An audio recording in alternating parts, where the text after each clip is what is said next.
say your name was?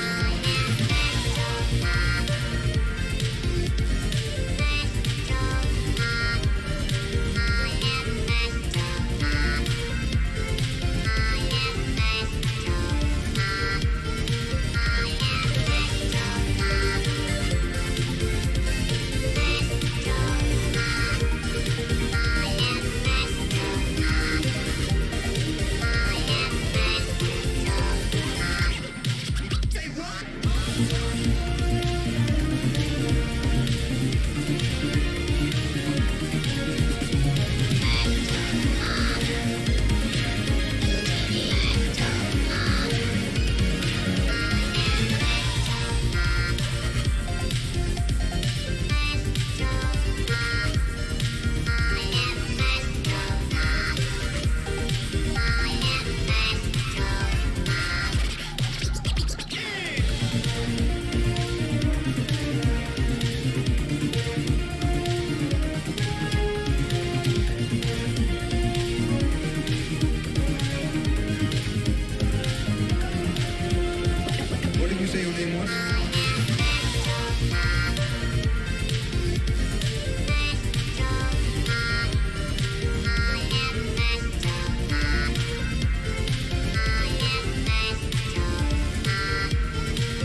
Okay, before we get too deep into things, can someone let me know if you can actually hear the PS5 right now?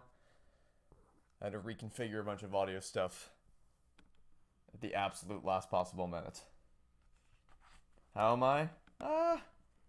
Tired, but, you know, good aside from general fatigue over the last few days. Can you hear me? Can you hear the PS5? Do I need to make audio adjustments, or is everything coming through? No? Okay.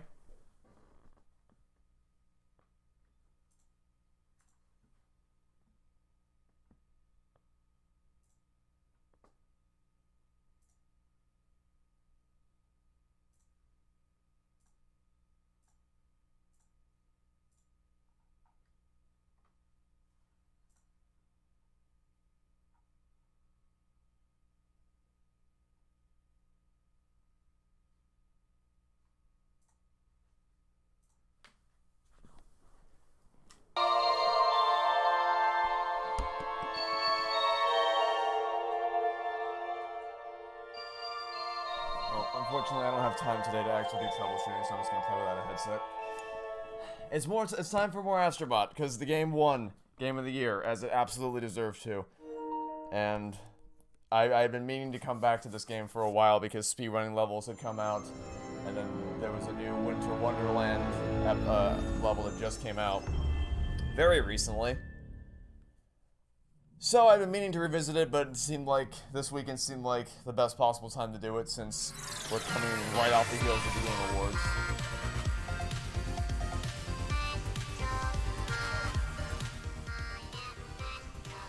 So that's what we're gonna do today.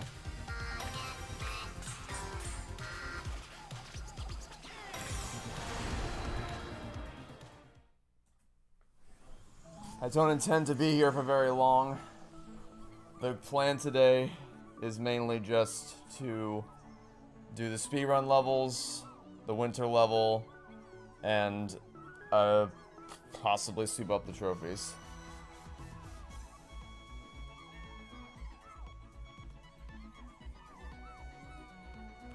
So yeah, that's the plan.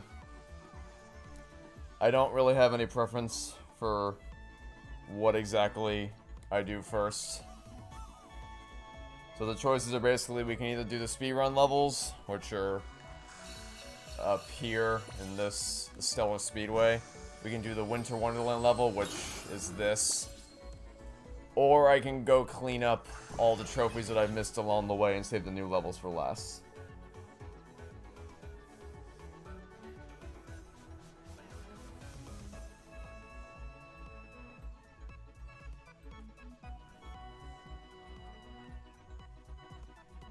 Would I say Game of the Year was a step in the right direction this year?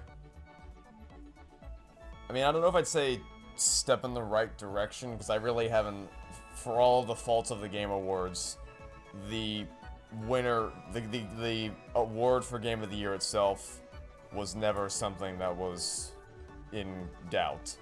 Baldur's Gate 3 won last year, which I'm pretty sure no one was displeased with. Elden Ring won the year before that, which, yeah, with the extent to which that game pushed the boundaries of standard, typical video game design, it seemed like a no-brainer it was going to win. It Takes Two winning the year before that. I guess the only miss would be in 2020 when The Last of Us Part 2 won, which, that is just hilarious. And then Overwatch winning Game of the Year in 2016, which was an actual joke. But recently, the Game of the Year award has been pretty consistently, fairly doled out. What I think of Moana 2, it's painfully subpar in pretty much every category, except for Moana and Maui's relationship, which is the only consistently redeemable thing about it. Speedruns first? Okay, let's do it.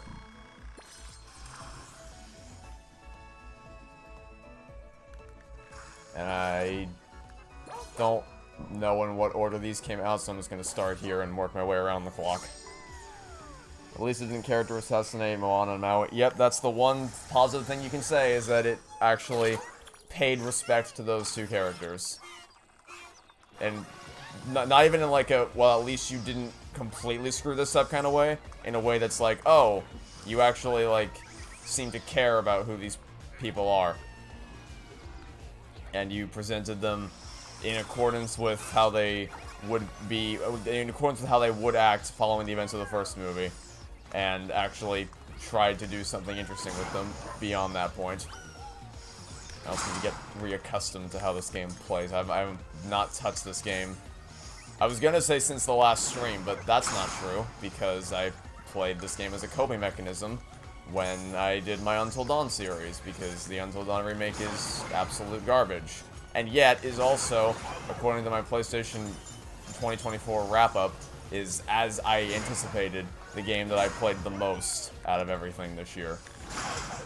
Which, yeah, that's my #1 game in 2024 in terms of PlayStation playtime, is the Until Dawn remake. If only I'd done this stream beforehand, maybe we could have remedied that a little bit. Is Moana 2 on my worst movies list? No. Absolutely not. Moana 2 is nowhere close to being, it's like a 4.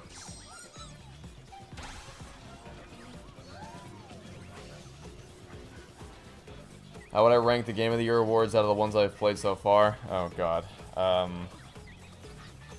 You know what, I don't, if you can provide, if you want to look up a list of what all those, what games have won, I know what the games have won the last few years, I think. It's from at least 2020. 2020 was Last of Us Part 2, 2021 was It Takes Two, 2022 was Elden Ring, 2023 was Baldur's Gate 3, this year was Astro Bot. Was 2019 Smash Bros. Ultimate? And then was 2018 God of War? 2017 was Breath of the Wild, 2016 was Overwatch, I think 2015 was The Witcher something. I don't actually know. But of the ones I've played, if I get a solid list, I can look at it more cleanly. Whoa, okay. 2018 God of War, this thing should have been Spider-Man PS4. I haven't played 2018 God of War, so I can't comment on. I can comment on Spider-Man PS4, which I don't find that to have been a particularly exemplary game. But I don't really have much skin in the game for either of those, so I'm not too passionate about. The one thing I am passionate about is the fact that Ori and the Will of the Wisps got completely snubbed in 2020. Not only did it not win anything, it didn't even get nominated for Game. It somehow lost Best Score in Music, which is hilarious, and then it also didn't even get nominated for Game of the Year. But Last of Us Part 2 sure did, and it won. So that's fun.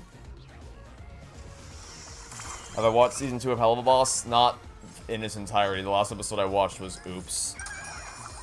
And then I think the next thing I have to watch is the mid-season spectacular extravaganza circus clown show thing. I don't know. Hell of a Boss is not really winning me over the same way it has been. At least not to the same extent. I'm interested in watching more of it, but it's definitely not like, I'm not dying to keep, like, if it has been, I blew through in an extremely short amount of time.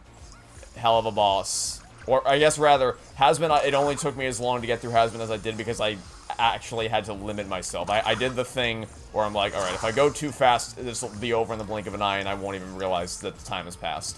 So I had to arbitrarily decide, you know, maybe I should actually limit myself so that you can actually appreciate and enjoy the experience.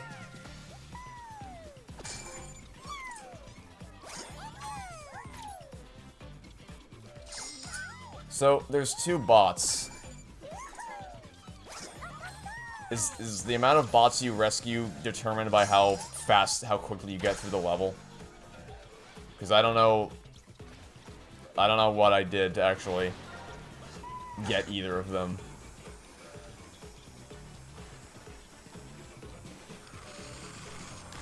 I think Polar Express holds up. I'm pretty sure I answered this question during the Game Awards stream, but some of it does and some of it doesn't.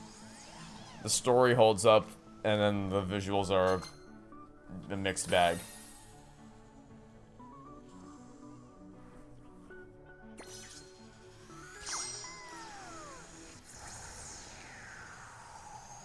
Yeah, Hell of a Boss is,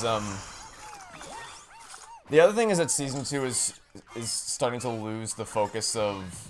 Like, Season 1 was very episodic-driven in terms of every episode is a new, I was about to say case.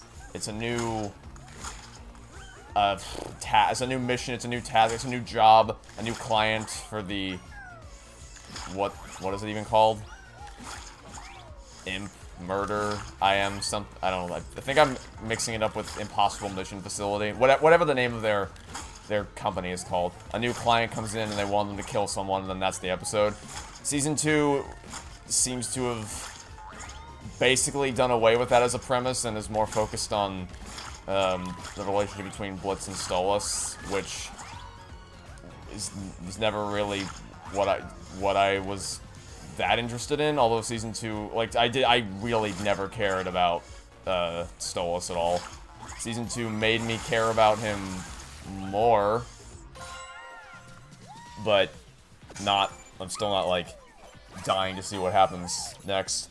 And also, I might be more inclined toward them were it not for the fact that Millie and Moxie are getting completely shafted by Season 2 so far. Unless you count Unhappy Campers, which, as far as I'm concerned, just further makes the case of them being shafted, because that was what a mistake that episode was.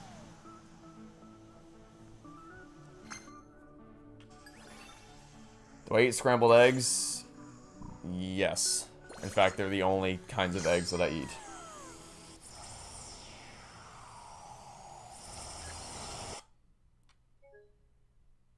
Alright, cool. Good start.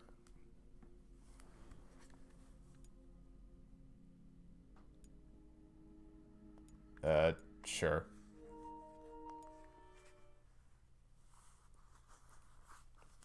Do I think immediate murder professionals? That's what it is. So it's the Mission Impossible, the Impossible Mission team is the IMF, I think. And then it's IMP in Hell of a Boss.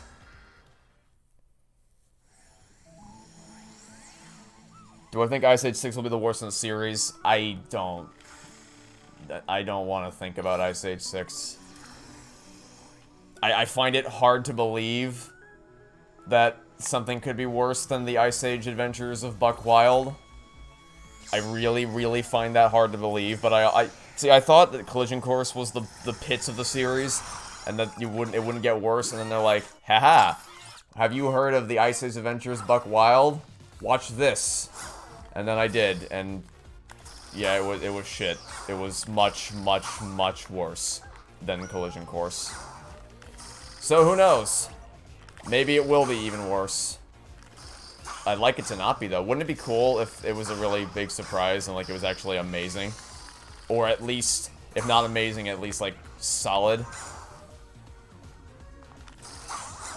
Let's go for solid. Can we settle for a solid experience? That's not what was supposed to happen there. A solid experience? What caused this game to pique my interest? It's just an unbridled burst of creativity. Incredibly satisfying movement. It's an homage to the great 3D platforms of yesteryear,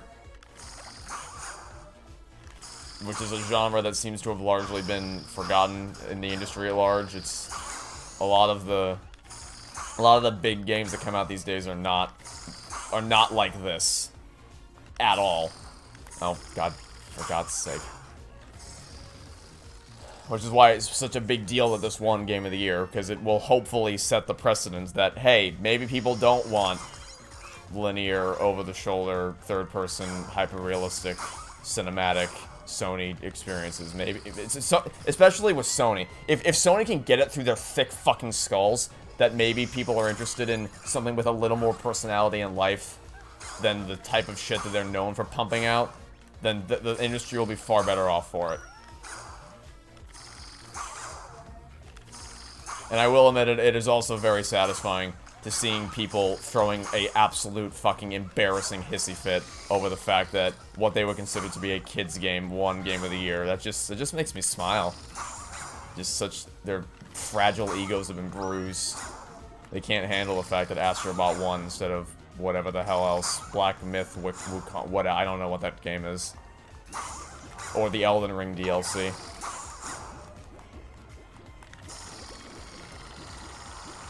Okay. I'm gonna watch Sonic 3 this Saturday.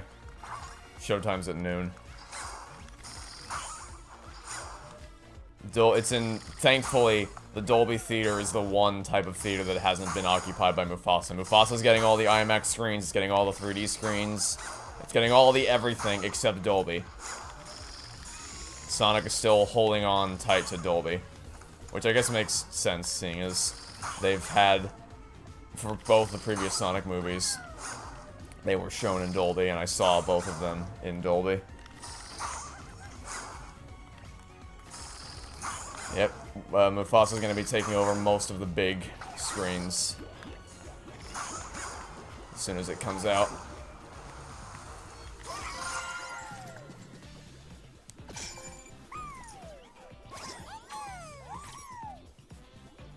Do I think Sonic 3 will trump Mufasa financially? I certainly hope so. I mean, so looking at the seating chart from my local theater, it's really funny. There's like 2 people. So I checked the same time across both movies. I checked Thursday at 5 p.m. And for Sonic 3, the theater was almost full. For Mufasa, there were 2 people. I counted. There were exactly 2 people in the Mufasa screening. And then I checked some of the others as a point of comparison. Like, I checked 12 p.m.-ish on Saturday, which is when I'm going to see it. And still, barely anybody was in the Mufasa.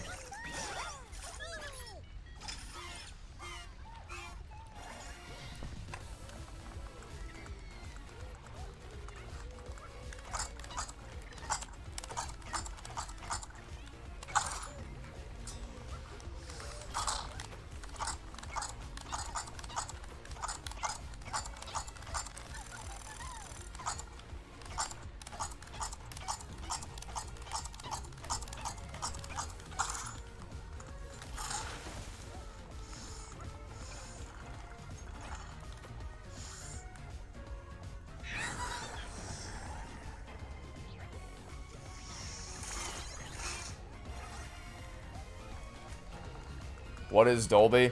Dolby is basically, it's a type of theater. If you've heard of Dolby Atmos, from a sound perspective, it's that it has a lot more speakers than the average theater does, so the sound quality is much sharper. It can redirect where the sound comes from around you in a lot more types of positions.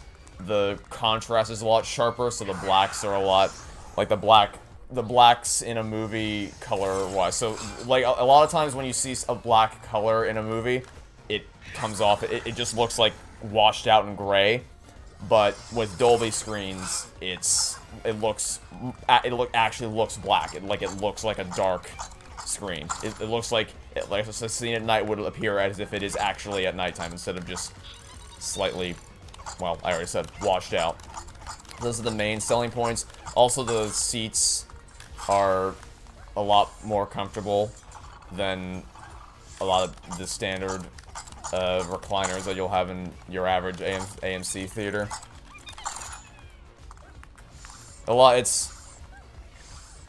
Basically, I would always... Dolby would be my preferred way to view most movies, unless unless it was filmed with IMAX in mind. How does this work again? I have to swing. So, like, when Mission Impossible 8 comes out next year, The Final Reckoning, it was filmed with IMAX in mind, so a lot of scenes will have... Either a lot of scenes or the whole movie, I'm not sure, will have an expanded aspect ratio, and that's mainly the appeal of IMAX. I mean, they also have better sound as well, but IMAX is more about, like, how massive the screen is. whereas Dolby is more about sound and picture quality.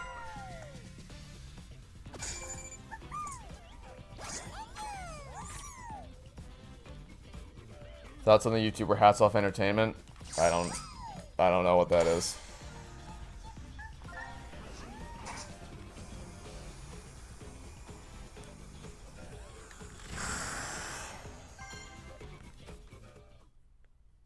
Getting this game for Christmas, it looks fun. It is fun. It's a game that actually remembers, oh yeah, I'm a video game. I should probably be fun instead of just having you walk around town gathering money to buy a camera to take pictures of random inscriptions. Just to name a totally random example. It's actually trying to be a fun game. Have I seen a film in a drive-in theater? No. I don't. Drive-in theaters do not appeal to me at all. Except for the novelty of it, which you can get from Hollywood Studios and Disney World. They have a restaurant there called Sci-Fi Dine-In Theater, where you can essentially simulate the experience of being in a drive-in theater. All the tables are in cars, so like, instead of being on a round table where you would sit across from each other, or a rectangular table where you would sit across from each other, the table, oh god damn it. The table is, think of it, I guess, more like school desks, where it's a stretch car, and each table has its own row in the car. The food there is not particularly great, but you're not really there for the food, you're there for the experience. And then they have it, it's an indoor place, it's very, very dark. It's supposed to simulate drive-in theaters, the atmosphere that's there. And then they show a bunch of old-timey movies up on the screen. But going to an actual drive-in theater, I can't think of a single reason why I would want to do that instead of just watching it in an actual theater or watching it at home. So no.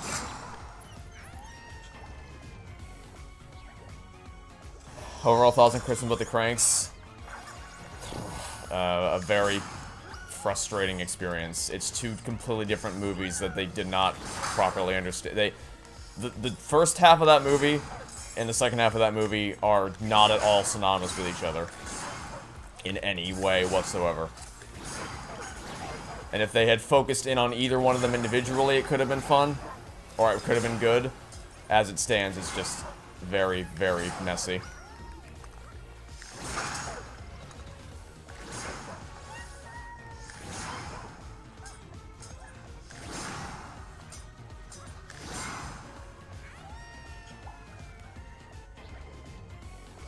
Any hints on what the Christmas Eve audio commentary is? I feel like I give it enough hints by this point.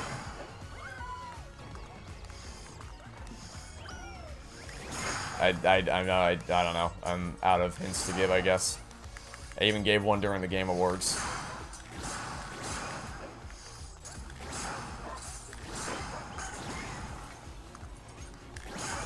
You could say I've had it up to here with giving clues. If there's anything that I don't want to do right now, it's give clues. Because I've given so many of them.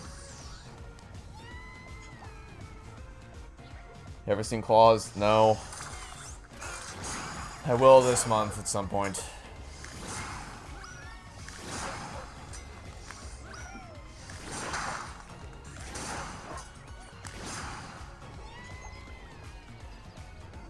Favorite film I've seen at home? I have no idea. I guess Aladdin, because I saw that for the first time at home.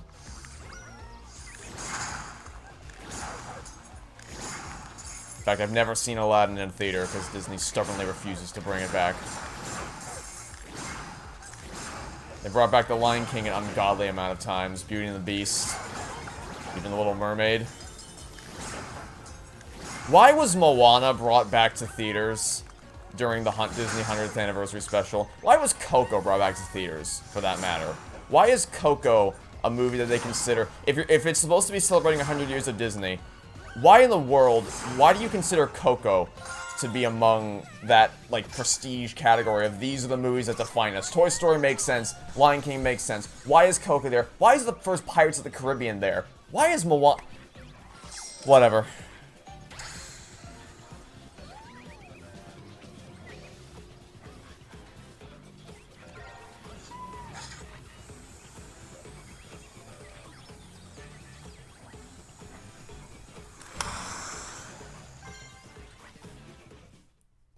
Spider-Man 2 PS5 would have been a 9 instead of an 8 if it weren't for walking simulator mechanics for 40% of the game. Yeah, I don't... Whenever any game has sequences that, like, where nothing is happening, you don't do anything, but, like, story-related events are happening around you, just make it a cutscene. Why are you... Are you afraid I'm gonna fall asleep because your story is so boring that you can't just make it a cutscene? Or I guess cutscenes require too much effort, so we can't have too many of those. Just gonna have the player stare at the desk and then move the magnifying glass one by one for every single one of the pictures. That's called compelling gameplay.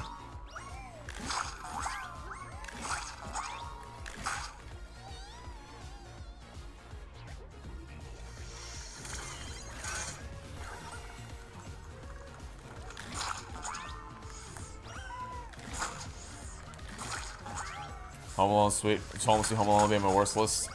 Yes.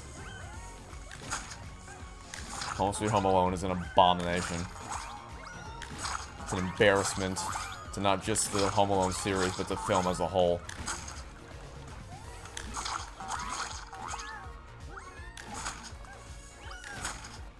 You really do have to wonder, like, how do the people who make these things think that there's any merit here whatsoever? Like, I'm sure a lot of the crew are like, yeah, I know this is shit, but also I need to work. This is my job, so I'm just gonna do it and then move on to the next thing that will definitely be better. But you gotta, the people who write this, like, what do you, how, maybe no one thought it was gonna be good and they were just, it was just an executive order, please make another Home Alone movie. And then we'll let you make whatever you want. Which apparently is what happened with Alien 3.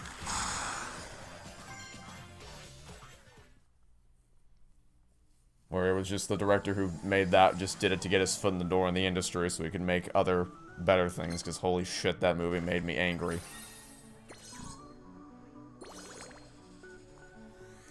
2025 is gonna be shit? I don't know if I'd say that. There's a lot of great things coming out in 2025. Split Fiction's gonna come out in 2025. Mission Impossible: The Final Reckoning is coming out in 2025. Stranger Things Season 5 coming out in 2025. I think The Bad Guys 2 is coming out in 2025. Now You See Me 3 is next year. I believe Damien Chazelle's next film is also coming out next year. Paddington 3, or Paddington in Peru.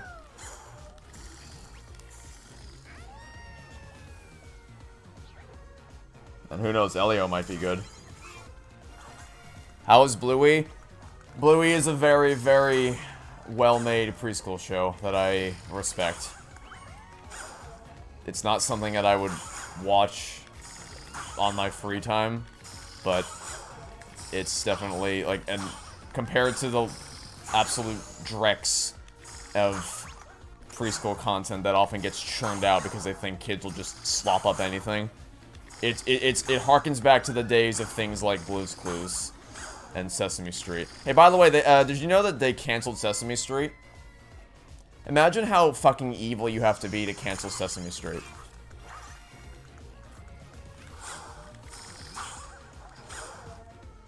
Imagine thinking, yeah, I mean, sure, everyone loves it and it's really important for younger kids, and it was a show created specifically to help low-income families prepare their kids for kindergarten, and it's a monumental achievement that has still been going strong. It's been going strong since 1969. But, you know, we don't want kids programming to be associated with HBO and Max, so we're gonna just not renew it. Sorry. Lol. Better luck next time, nerd.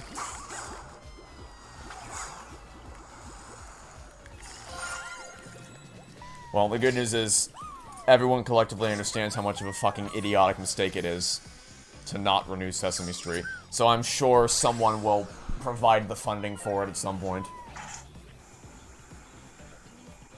Oh, you guys didn't know?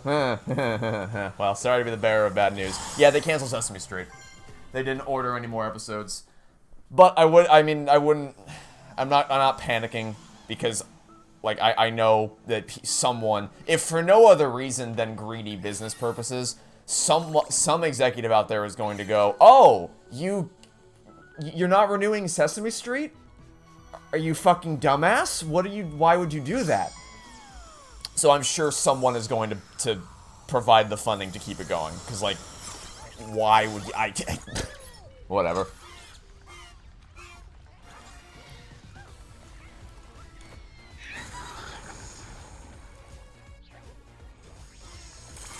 GTA 6 coming out in 2025? Oh, right. I don't, but I know a lot of people do. Because that's been... I think that's been the thing since I was in middle school, was people being like, when is GTA 6 coming? In fact, yeah, I definitely remember reading and seeing rumors of people like, guys, GTA 6 is coming next year, it's coming this year, and people would make the Photoshop April Fool's videos like, guys, you're never gonna believe it. They sent me an early exclusive copy of GTA 6, and then they tear the cover off, or like they put the disc in the console and it's just some stupid Super Monkey Ball game instead. Or something like that. That pretty sure harkens back to when I was in middle school. So yeah, I can imagine people being excited for that. Is Metroid Prime 4 next year, or is that 2026?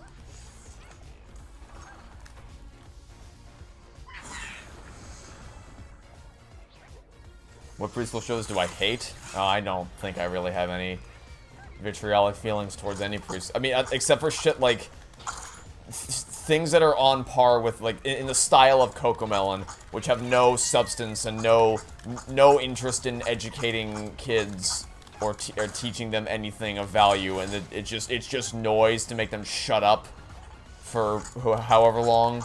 Like, the reason why Sesame Street was born in a time when nothing like it existed, right? Like, the people who made it looked at the current sea of preschool content available, and they said, wow, this is shit. I think they actually call it like a sea of garbage or something synonymous with that. So it was made to set a new precedent moving forward in the hopes that people would follow in their footsteps. And they did. Blue's Clues came out, and I think Blue's Clues was even beating Sesame Street in numbers for a while there. So...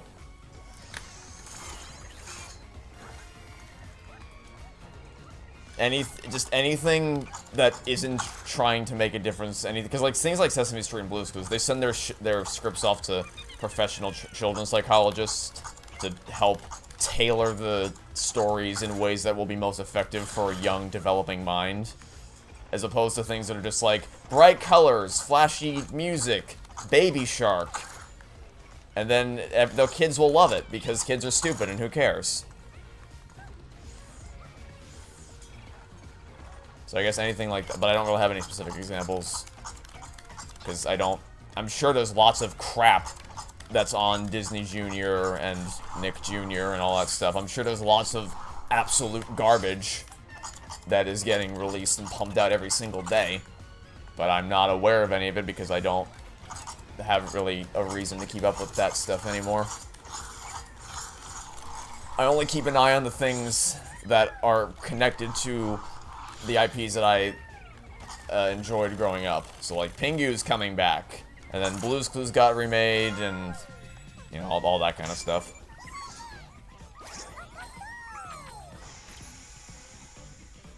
It is next year? Okay. So then I guess that's another thing people to look forward to. Have I seen Dream Productions? No.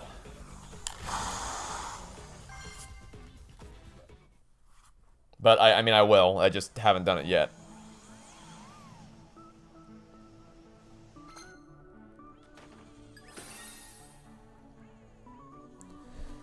Alright, that's all the speedrun levels done.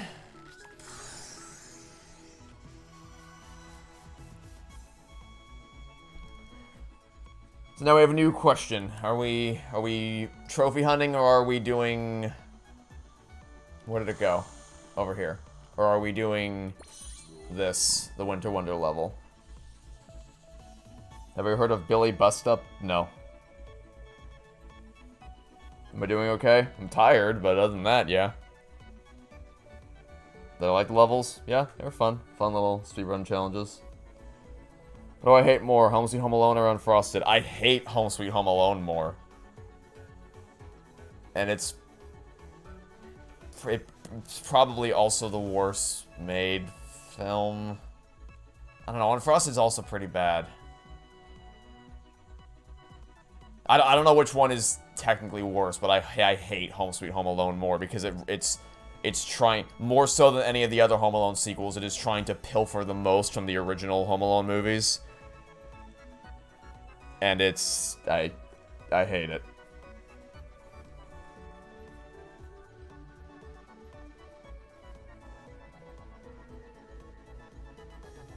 Would I use Bluetooth clips in my videos like I did with the Owl House? No, because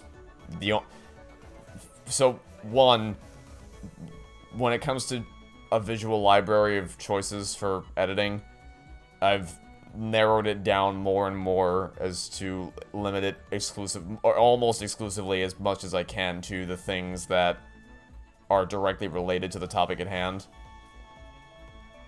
Such as using overwhelmingly Owl House clips in the Owl House video, Toy Story clips in the anything Toy Story. In the D23 video, I had Toy Story clips for the Toy Story section, Incredibles clips for the Incredibles section, and so on and so forth.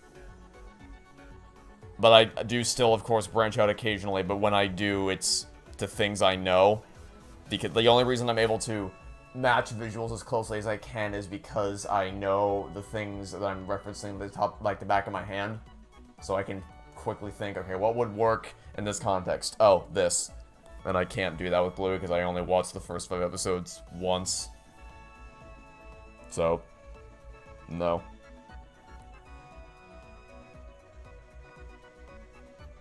One of the trophies is tied to the gambling thing, and the stage is pretty good source for coins. Okay. Then we'll go here. Will I make a video on Hasbin Hotel? I don't want to say I'm never going to make one. I'll just say that I have no current plans to do so.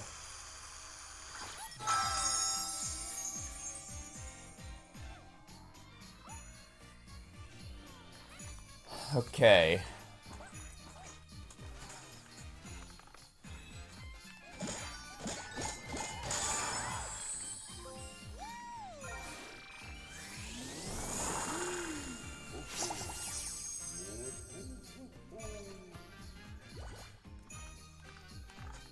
Santa Bot. 15 presents to find.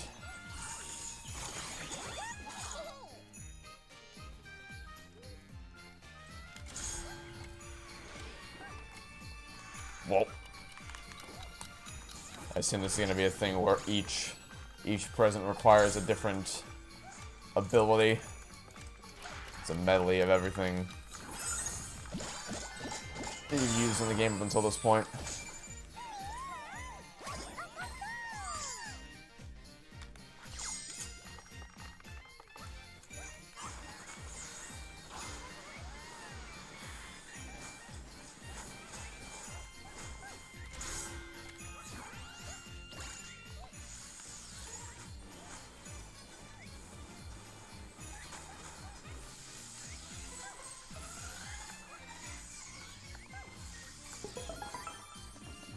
I'm not excited about the upcoming Bob the Builder movie. Oh, you had to remind me of that, did you?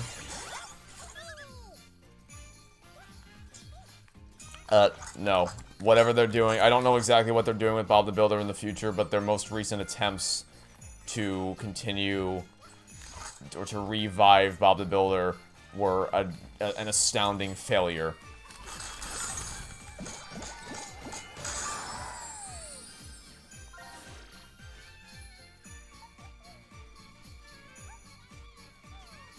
I prefer Astro Bot, Rescue Mission, or Astro's Playroom of the 3. It's Astro Bot, and it's not even close. Because the other two, the Playroom isn't... The Playroom is an unusually... Oh dear. It's an unusually, unfairly good tech demo, essentially, to show off the value and show off what the PS5 and its controller can do. And Rescue Mission was sort of a similar thing for PlayStation VR, whereas this is a full-fledged 3D platformer. Which, by the way, a lot of people on Twitter who are still hilariously salty about this game winning Game of the Year basically called it a tech demo. It's like, how? Okay. I'm not sure. I think we need to have a chat about what exactly it means to be a tech demo. Because this certainly is not it. But, sure. If that's the logic we're going... Excuse me.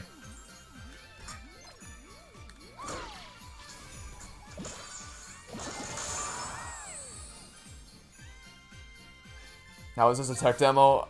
Because, I don't know, it has... The PS5 and it reacts to your movement. And it has a bunch of...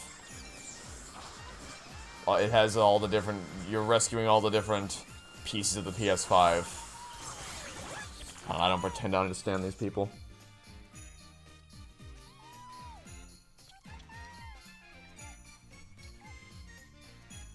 Also, man, the stream really starts lagging whenever some... Actually, it looks like it's lagging pretty bad anyway. Oh well. Too late to change that.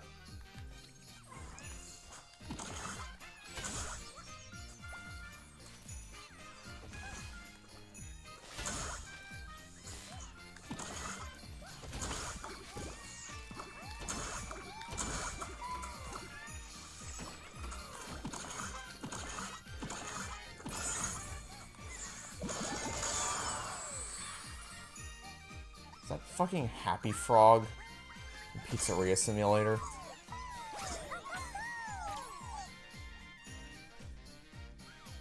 Have you seen Wicked? No, but I'm gonna get dragged to go see it on Friday because FG is back in town for the holidays.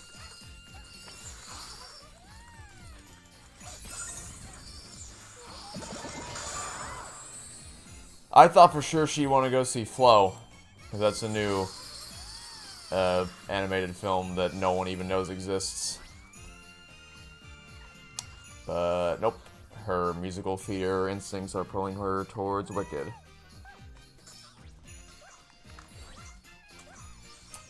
I had zero plans to go see Wicked, but as is usually the case, plans have been changed for other people.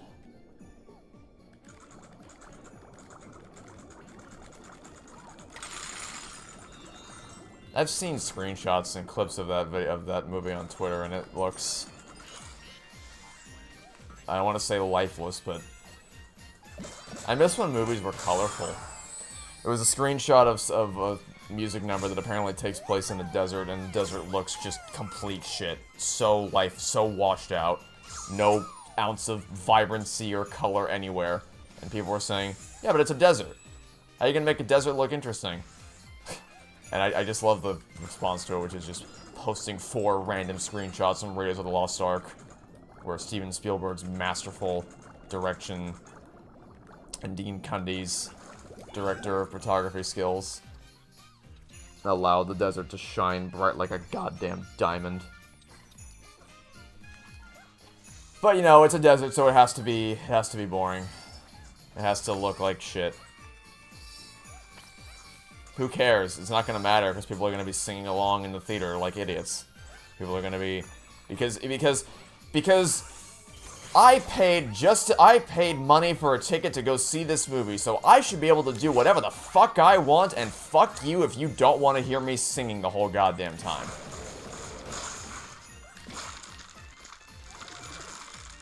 I'm also going to film the movie the whole time. I'm going to take pictures because I want people on Twitter.com to know that I went to go see Wicked. I did the thing. I'm a part of the popular crew, and I did this thing that everyone really, really loves.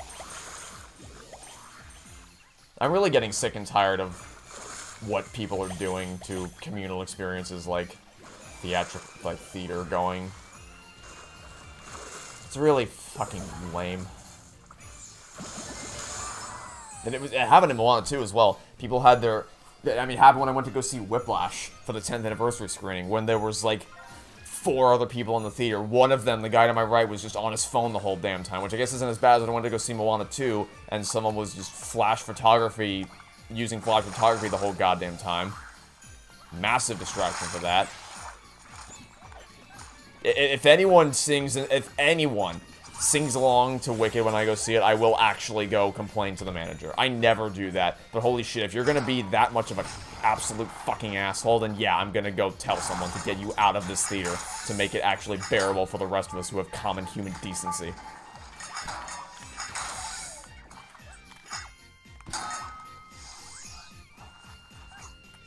So yeah, let's hope that doesn't happen. That'd be really cool if that didn't happen.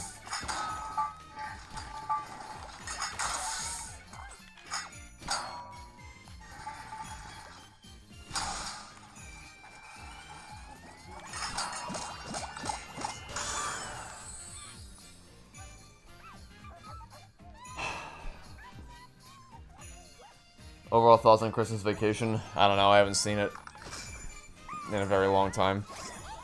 And what I saw was the PG version. A heavily sanitized version so that it could be broadcast on TV. Without pissing off the parents. I'm sure I'll love Wicked. I'm not so sure.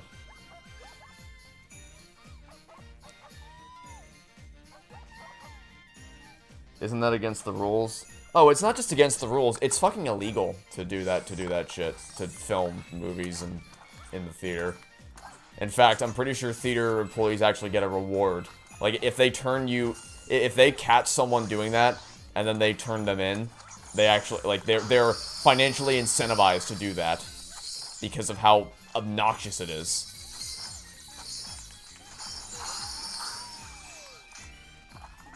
But people don't care, because they get there. There was even someone who was like, post your pictures, your favorite pictures from going to Wicked. What do you didn't go see the Grand Canyon.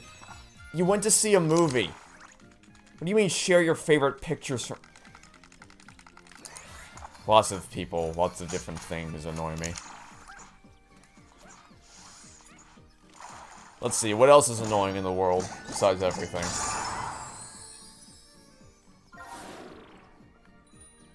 Do you know when you might be able to see Heretic if it's out of theaters locally? I do not. Well, if history is any indication, you might only have to wait, like, a week. Because Challengers, I'm pretty sure Challengers was out in, was available digitally 2 weeks after it came out. The Fall Guy, I'm pretty sure, was also a movie that came out in theaters, and then 2 weeks later you could get it on digital. Because people just don't value the theatrical experience anymore. And honestly, it's kind of hard to blame them for that when you have people being obnoxious in the theater the whole time.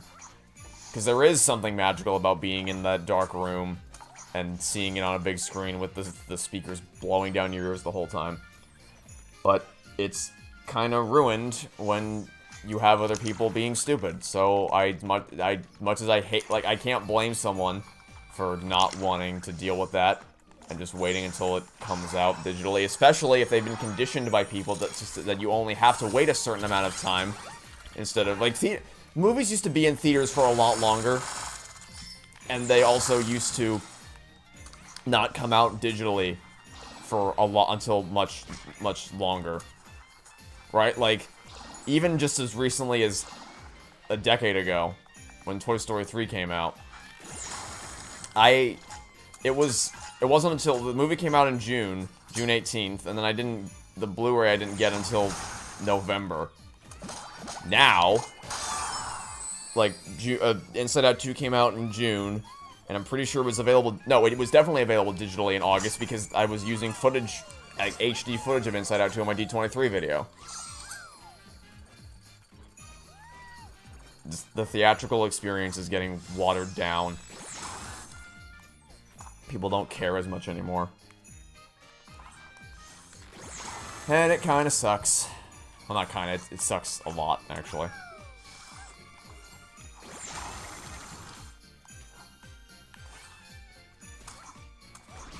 Ow.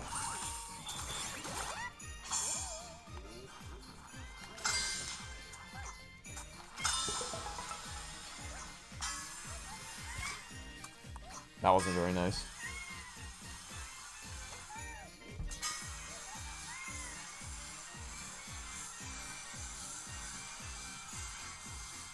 Another thing that's annoying is when people compare shows to other shows with very different concepts, like The Amazing Digital Circus to Murder Drones. I don't know anything about either of those, but I assume the rationale would be, well, they're both indie animated shows, so of course we're going to compare them.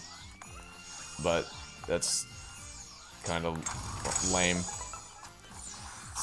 Yeah, I don't know if this is an exact parallel because I have not seen either of those two shows. But people also will do that with the Owl House and Amphibia. Which, I mean, if you want to do that, tread lightly, I guess. Know what you're getting yourself into, because I don't. You're not. People are a lot kinder to Amphibia than they should be in a lot of areas.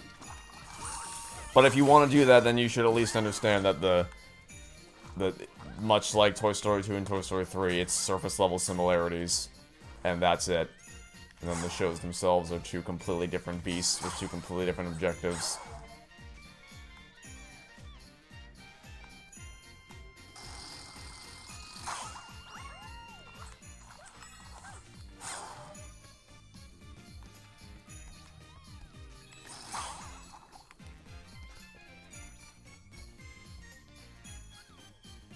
Have I considered playing Poppy Playtime? No. We're talking about people being annoying in theaters. You're assuming I just saw a movie of people being annoying in theaters. No, but we were talking about, someone asked about Wicked, and I'm gonna go see it on Friday, and led to me talking about how I hope that no one sings along in the theater, because that's been happening a lot with people in specifically Wicked screenings. People have been doing that a lot. With the rationale, I think it might have even been one of the actors themselves who, like, explicitly said, hey, I paid money to be able to go see this movie, and so I should be able to experience it the way I want to. If I want to sing along like an asshole, then I should be able to do it.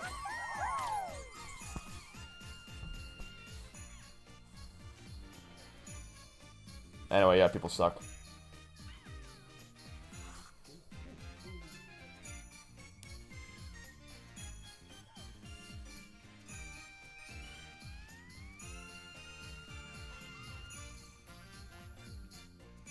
There's a trophy for getting to the top of the tree. I feel like I did get to the top of the tree.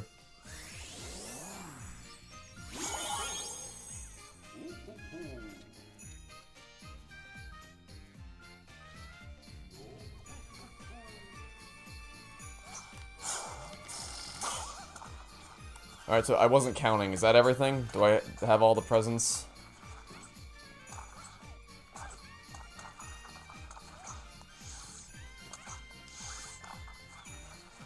$14 or $15, okay. And the last one is right there beneath the tree.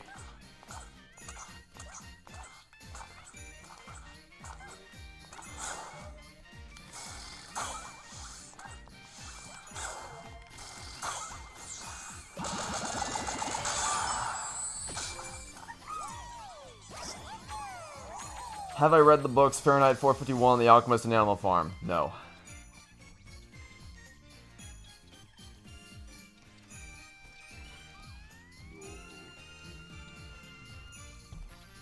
You hate when people compare Avatar and SpongeBob? They do?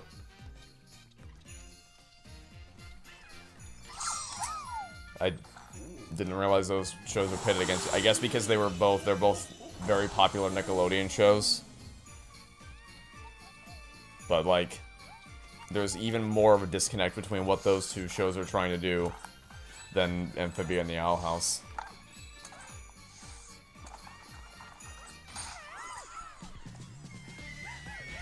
Am I concerned about what's gonna next year?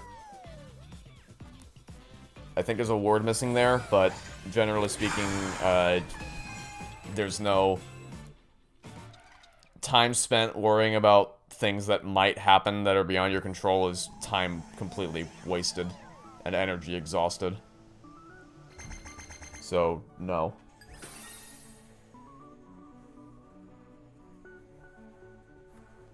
Wasn't that Christmas level?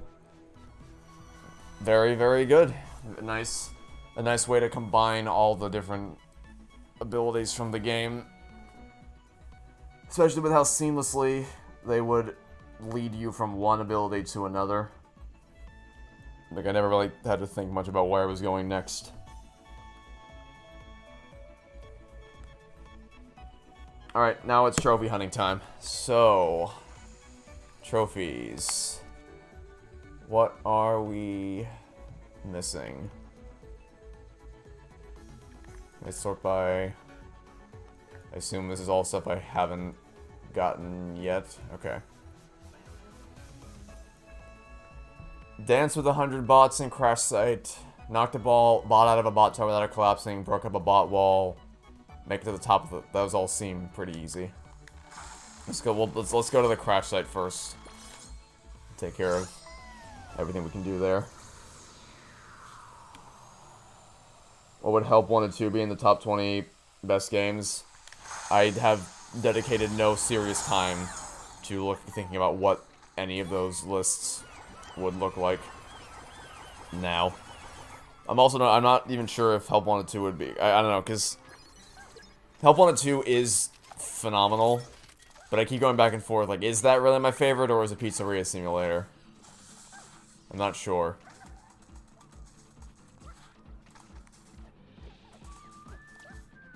Okay.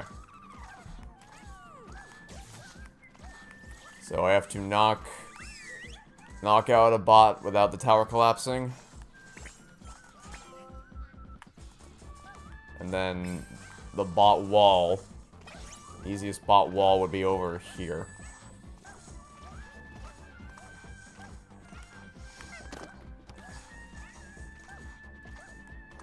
Home Alone 2 or Home Alone... Whoops.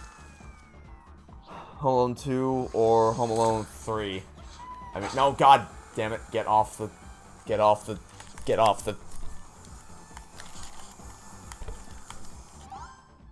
do you get off the thing? There, you jump. Circle? Circle didn't... I'll try it again, but circle doesn't work, only X.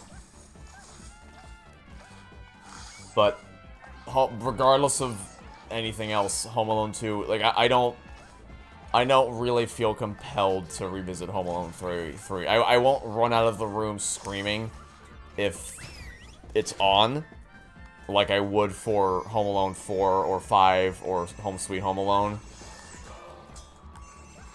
But I still don't... Oh my, holy shit, that's a lot of you. Holy crap. Hi. Hey, everyone. How's it going?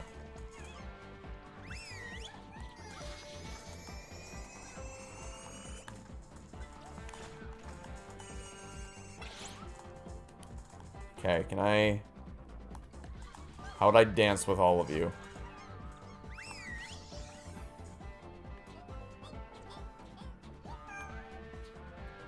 No one's listening to me. If I... Oh my dear god, why are there so many of you? Okay, they're following. There, okay. I had to whistle to get them to do what I wanted.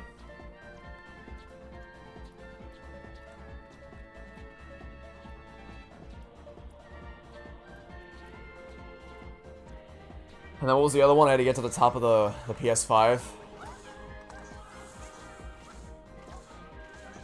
Well, stream security shit. I said I would revisit all the games on the worst 20 list, so... Yeah. It's gonna be a very boring stream, but I'll do it.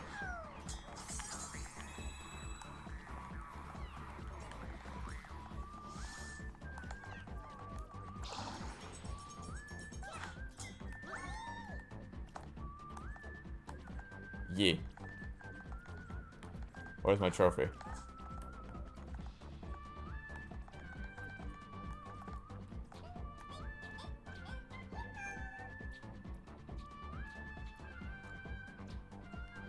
I demand my trophy.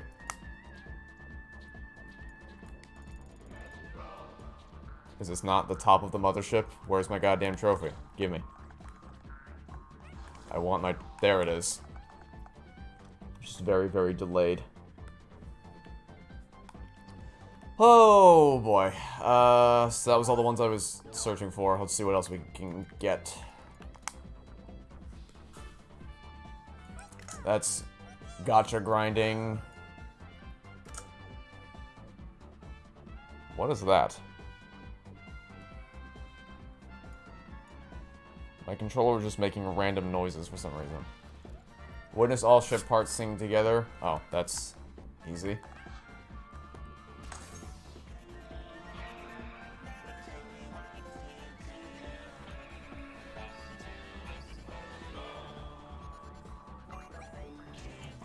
Mario 64 controls is something you have to get used to. I guess that's one way you can phrase it. I watched any Sonic TV shows? I watched one episode of Sonic Boom. Other than that, no.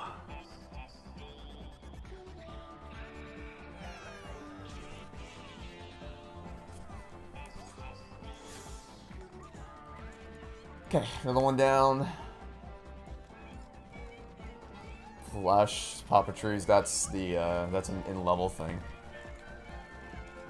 Another in-level thing. Warring levels. Looking for things that I can do in the crash site before I go. I captured a photo of 2 legendary explorers in crash site. Alright, where are the Uncharted assholes? Where are the Indiana Jones rip-off characters? This looks like the area where they should be. Are they just gonna follow me, or how do I get them to stop following me? Stop. Stop. Leave me the fuck alone. I don't want you here. I want... Go back to your home. Stop following me. I'm gonna... What if I just kill myself? Then they'll be forced to leave me alone.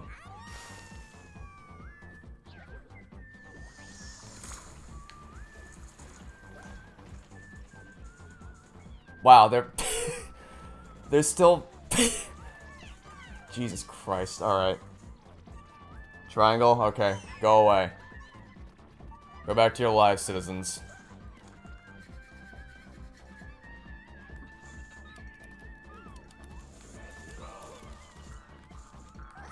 Okay.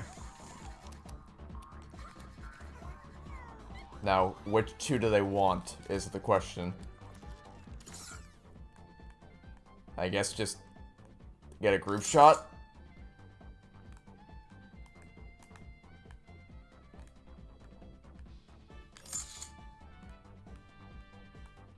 I don't know who they want. I don't know who any of these people are.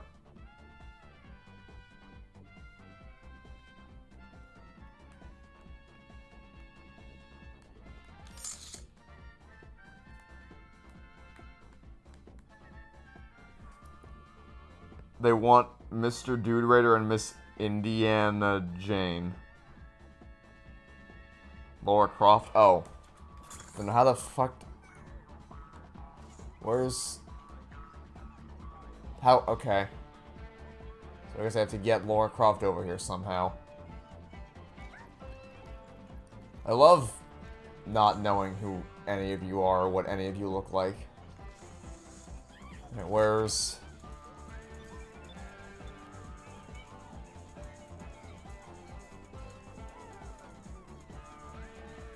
Oh right, I forget that Fall Guy is here.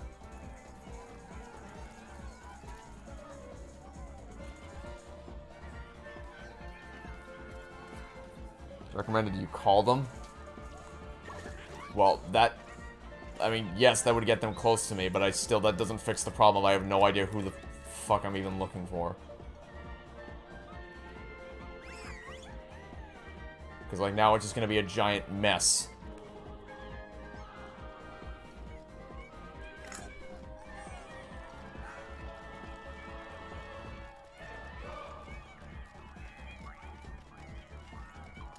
Group photo.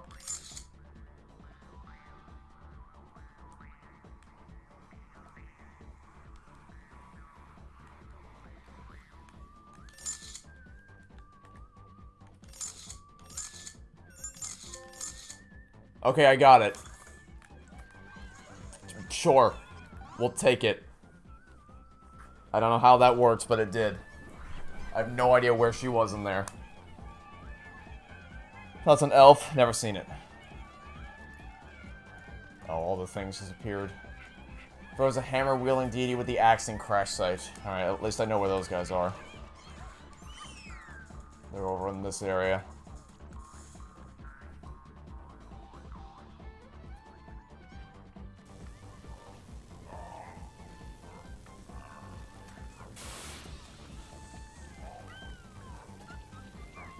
Let me read that again. Throws a hammer-wielding deity with the axe. Okay. So, free store. Can I use your axe? Ah. Nope. There.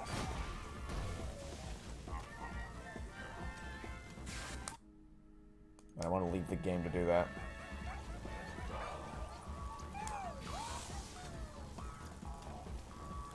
Picked a fight with 2 Street Fighting Warriors, busted it with an Arcana Marsupial, alright, Crash Bandicoot and martial artist fighters.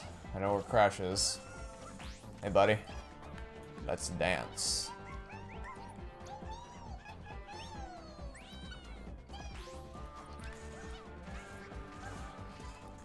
Now where are the...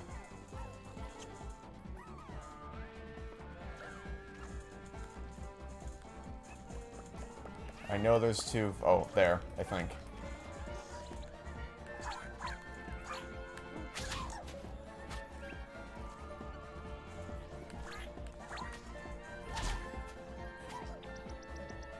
Alright, cool, I did it. You love a video on Monsters at Work? I don't have plans to make... Monsters at Work is quite good. Monsters Inc. is such a delicate movie to try to make a follow-up to, which makes it all the more impressive that they managed to do it. Especially since the new show focuses on primarily a cast of new characters, which they are able to flesh out and develop without trampling all over the old characters. But I don't feel so passionately about it. Got a little too close with Sticky Spear. Oh, that's probably that thing over there. I don't feel so passionately about it that I feel the need to make a full-fledged video about it.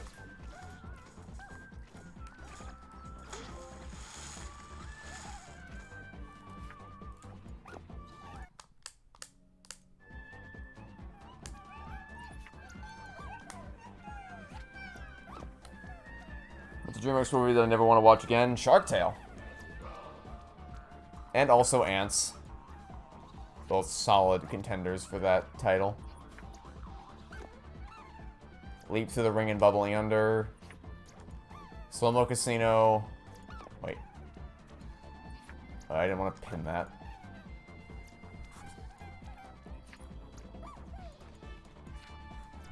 What is the Tripcaster?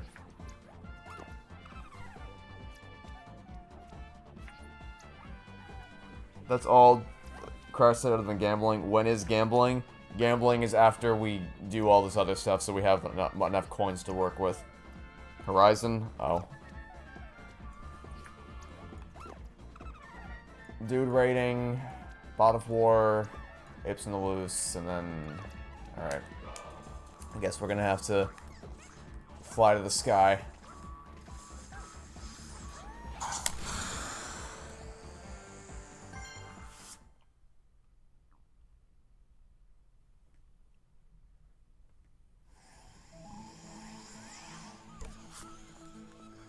Now I gotta remember where all these damn levels are.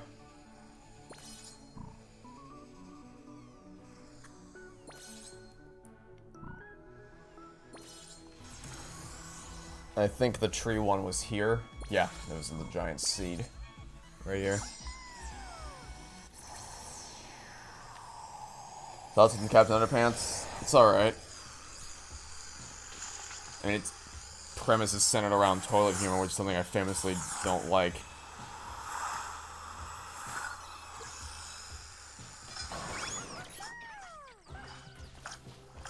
But it's fine enough. Overall thoughts on Violent Night? There's a lot of potential in an idea, in the idea of that movie that is not properly capitalized on. And also, I'm not a fan of torture porn like that.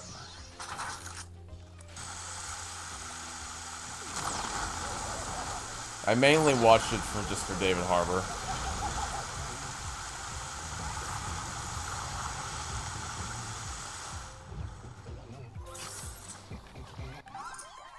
That was easy. Do I write poems? No. No, I don't. I was forced to write one in high school, or maybe multiple. I probably had to write multiple in high school, and I always hated doing it.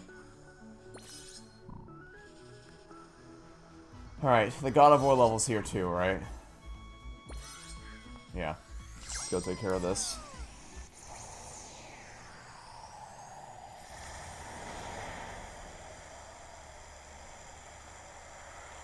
One of my, favorite ability from Astro Bot.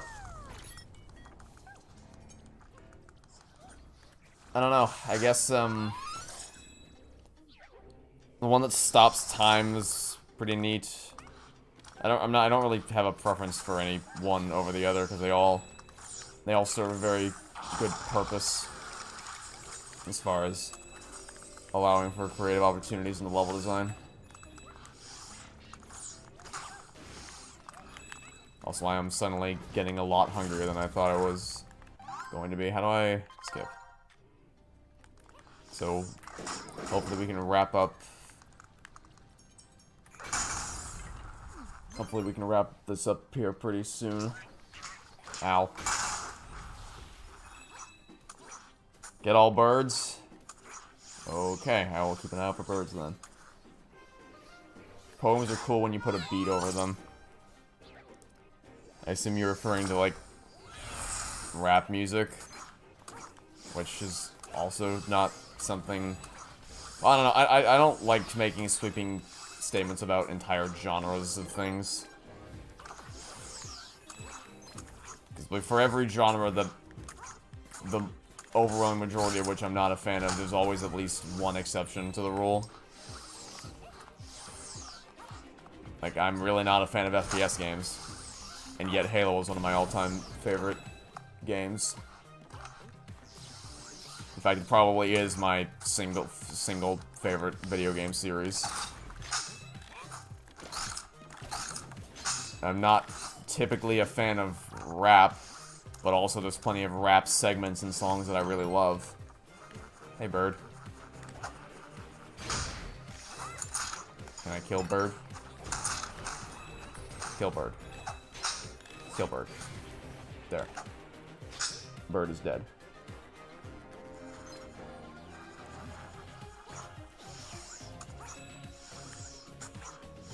Thoughts on the Sonic films? I guess better time to ask me would be later this week after I rewatch the first two Sonic movies. But right now I'd say that they're both very middle of the road in terms of quality, but for different reasons. One is just consistently average, and two has really high highs, but also really, really, really low lows. But I also haven't seen them. Honestly, I think I've only seen each movie once. Like, I've at least seen... there's certain segments of the second movie that I've gone back and watched since my first viewing. But I don't think I've seen either movie front to back since they both first came out. And one, I haven't gone back to the first movie really at all. When you know what set of rap segments are? Oh, I don't know, there's nothing that really stands out at me. I guess, the first thing I think of is the beginning of What You Want. And since we're talking about Sonic movies, Speed Me Up has... I don't know what you would consider to fall into the definition of rap. But I would consider parts of Speed Me Up to fit that category.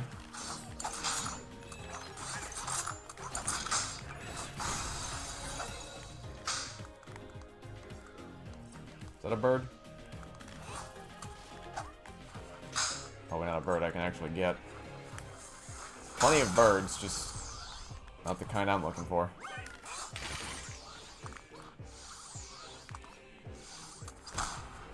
Oh. That's what that's for. That's helpful.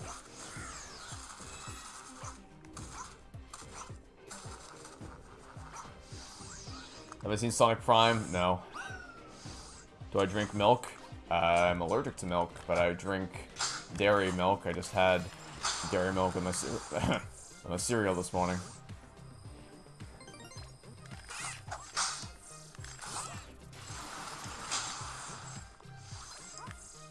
But soy milk apparently has something of a low reputation among food connoisseurs. But don't believe the hate. It's quite tasty. How does this work again? Oh, it's spin and then freeze.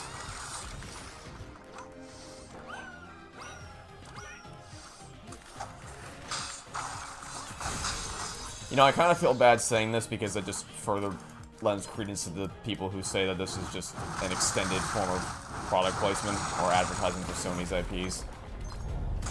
But if the core mechanics of God of War are anything like they are here, with the axe story mechanics, it kind of makes me want to play, oh hey, the God of War games. There's the trophy.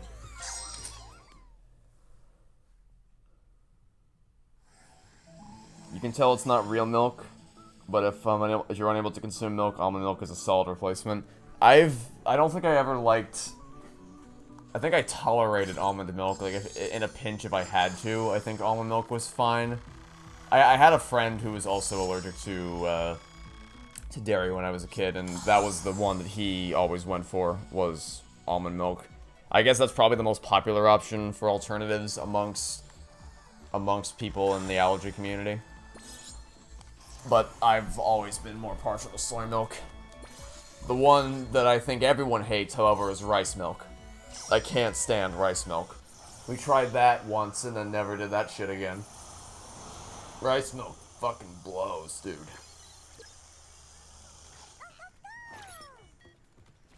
You don't think you've had soy milk before, though? Well, hey, you're always telling me to try new food. How about we mix things up? You can give it a shot. Report back to me with your feelings on soy milk, and then we'll chat about it. We'll chat about the intimacy. Thoughts on deviled eggs? Never had them. Oh right, I got a gun. He has a gun. He has a gun.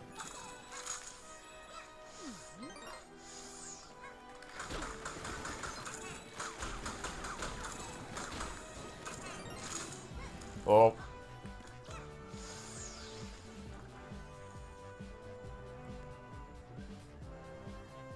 Deviled eggs are decent, probably your least favorite form of eating eggs. The only eggs I eat are scrambled eggs. My grandmother has always been partial to poached eggs. But I don't even think I've ever had eggs in any form other than scrambled. Ow.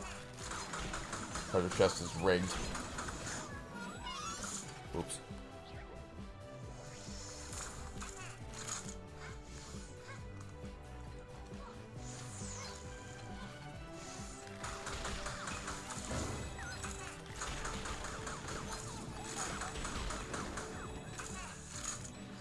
Saw a ladder down here.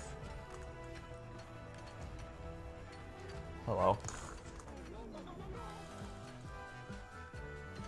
Guess I need to get them all to match. Match what? Oh. Isn't that... Oh, no. It's the... It used to be that. I think that already was that, actually.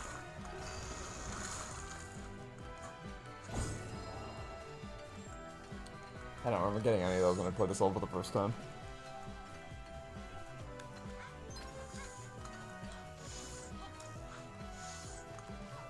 Where am I going? Oh, I think I am going this way. I just went off the side route.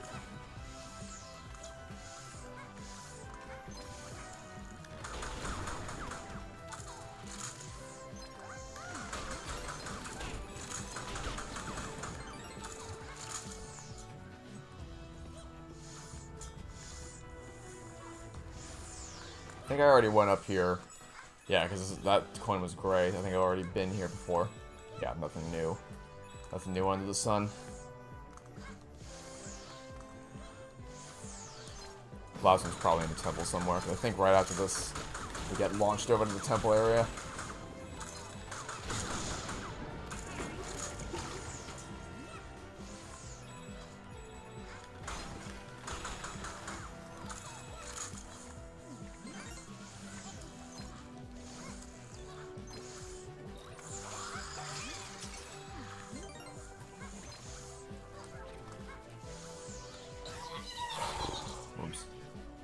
Do I eat mashed potatoes?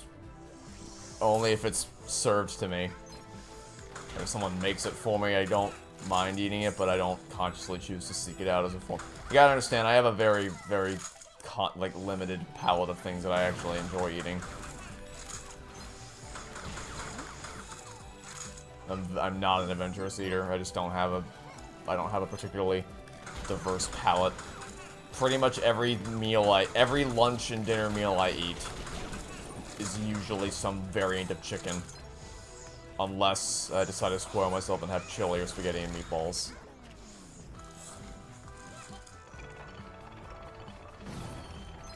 Spaghetti and meatballs, one of my favorite foods. Chili and spaghetti and meatballs are pretty much right up there with each other. And then I guess chicken ricotta would be the third one.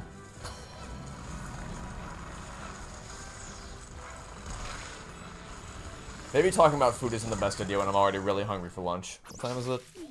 Yeah, I've been going for about an hour and a half.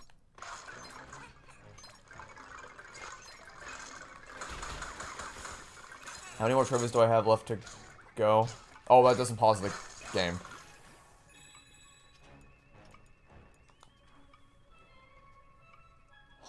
More than oh, that's... Alright. We'll see how long this takes. What am I looking for here again? Oh, there's a thing right here.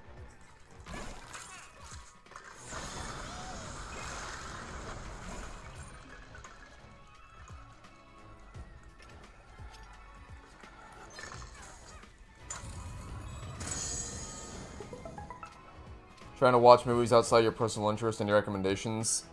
In order for me to recommend something that's outside your personal interest, I would need to know what those personal interests are. For instance, if you're someone who's only interested in live-action movies, then I would recommend animated stuff, and vice versa. If you're mainly a comedy-driven person and don't like dramas or horrors, then I would start there.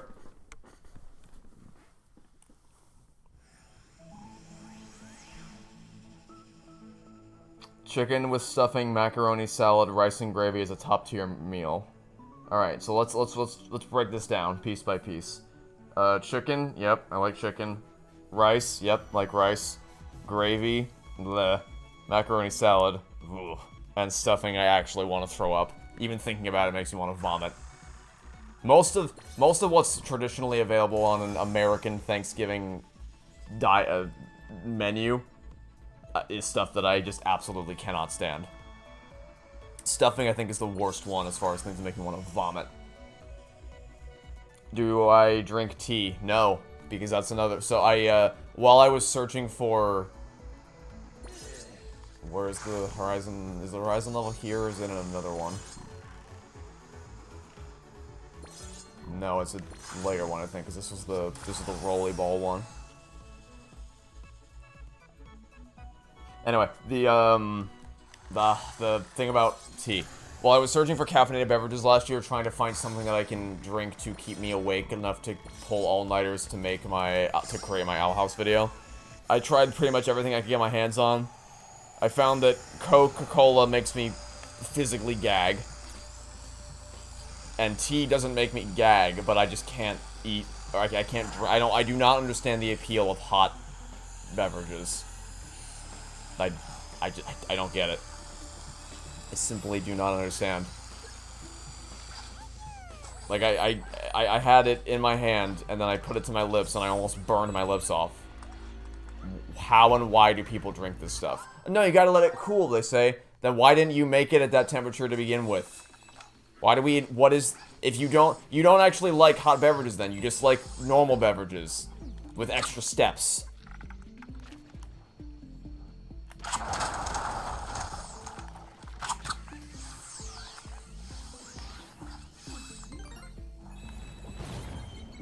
Pepsi is better than Coke. I don't even, so I've tried Pepsi and Coke back to back, and while there is a difference, like they aren't the exact same drink, the difference is so negligible, I am quite confident that the majority of people, like obviously if you love one and can't stand the other, then you are able to, then that small difference in taste is enough to be a deal breaker for you. But I am very confident that the average casual person would have no idea which one is which. Even if they can tell there's a, even if they can tell that there is a difference between the two, a small difference, I do not believe for a second that they would actually be able to tell you which one is which. It's that minor.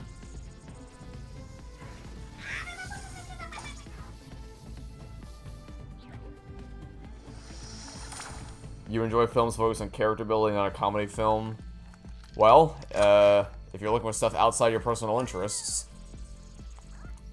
See, the thing is, a lot of the comedies that I enjoy also have a mix of, like, the first thing I think of is stuff like Parental Guidance and Instant Family, which are very comedy-centric, but also have a pretty strong emotional core that runs through them. I guess in the spirit of the holiday season, Jingle All the Way is a pretty fantastic comedy.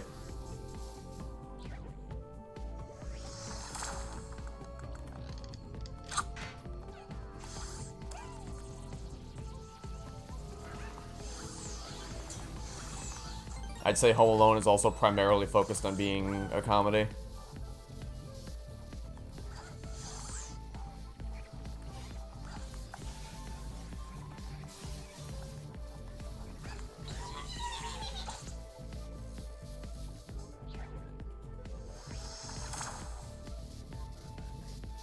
Why make hot chocolate when chocolate milk is right there? Chocolate milk I actually thoroughly enjoy.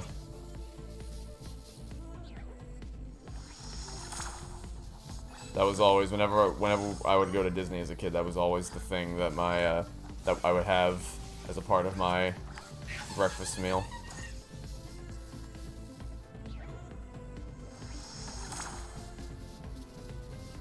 I've had strawberry milk. I have, one of my favorite things is strawberry milk shakes. So I suppose, yes, I have.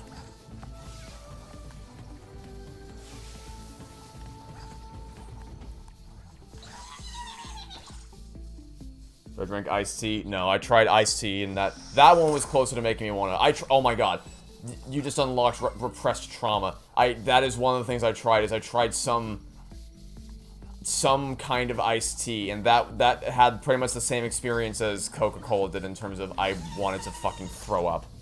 I hated it. I absolutely couldn't stand it. One of the most disgusting things I've ever tasted in my entire life.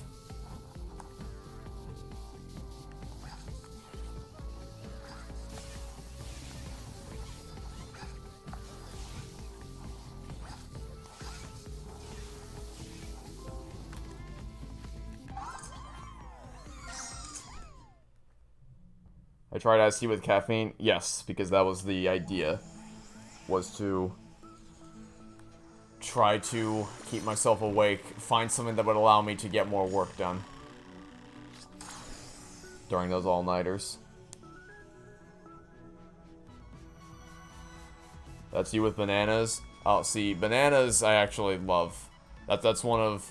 That's probably my favorite fruit is bananas. Right, where was the casino level? Was the casino level in here? I think so. I think the casino level was... Or maybe it wasn't. Maybe it was not, actually.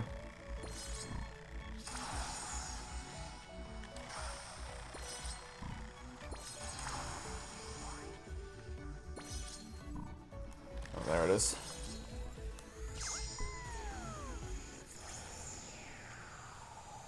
Your favorite is water? Water, I mean, you can never go wrong with water. Which, by the way, Not all water tastes the same. Different branded water absolutely does taste differently. Zephyr Hills is bottom tier water. Zephyr Hills is what they give you as punishment.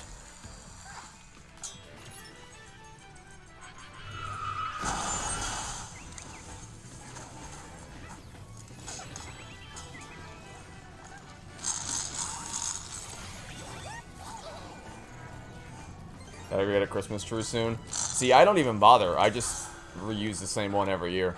Because I don't have a real Christmas tree. I have a fake Christmas tree. Specifically to avoid having to go through this charade every single year. Although I guess if you like the smell of real Christmas trees, then I guess that wouldn't really work as an alternative. But if you don't care about how it smells, then I strongly... There's one, I forget the name of what I have. Also, Astro's killing people with the power of invisible jet streams.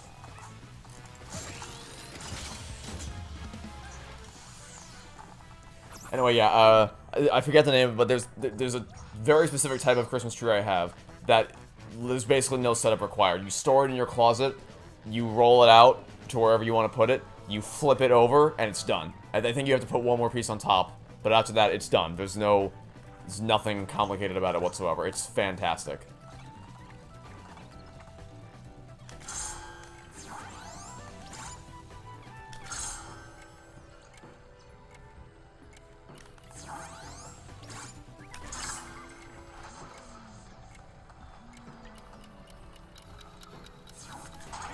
And this is gonna be fun.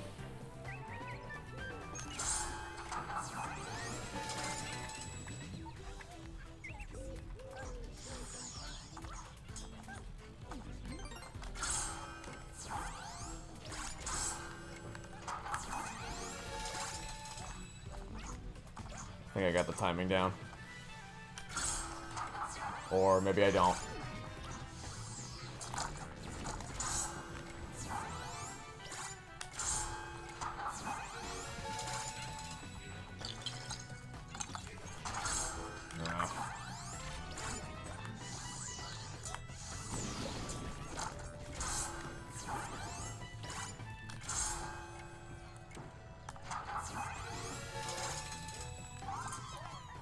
Another one in the bag. We have the dolphin one next. That one I saw in the chameleon level, the chameleon world. Is anyone here at Jalapeno Poppers? You know I haven't. As is usually the case. You have a better chance if you're ever in a gambling situation where for some reason you're betting as to what foods or drinks I have or haven't consumed. Always bet against it. Odds are I haven't. It was one of the most memorable days I had in middle school was when I got into a conversation with one of my friends and we were talking about fast food locations. I think she made an offhanded comment about going to see or going to some place. I think it was KFC that she was going to with her family after school. And I said, oh, I've never eaten there before. And I may as well have told her that I had contracted cancer with how absolutely gobsmacked she was and how mortally horrified she seemed at the mere thought of someone never eating at KFC before in their lives. And then this naturally led her to go, hey, did you know Trevor's never eaten KFC before? And then a bunch of other people came over shocked at this discovery. And so they just started naming fast food locations, and the answer to every single one of them except for Burger King was no. That I have never eaten at any whatever your favorite fast food joint is, odds are I've never eaten there before. Statistically speaking, it's very unlikely.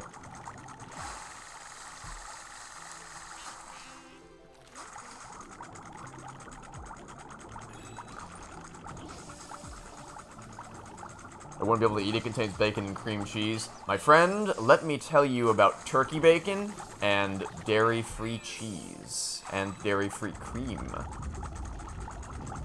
Which I've had grilled cheese sandwiches before with dairy-free. Hello. With dairy-free, I missed cheese, and that stuff tastes delicious.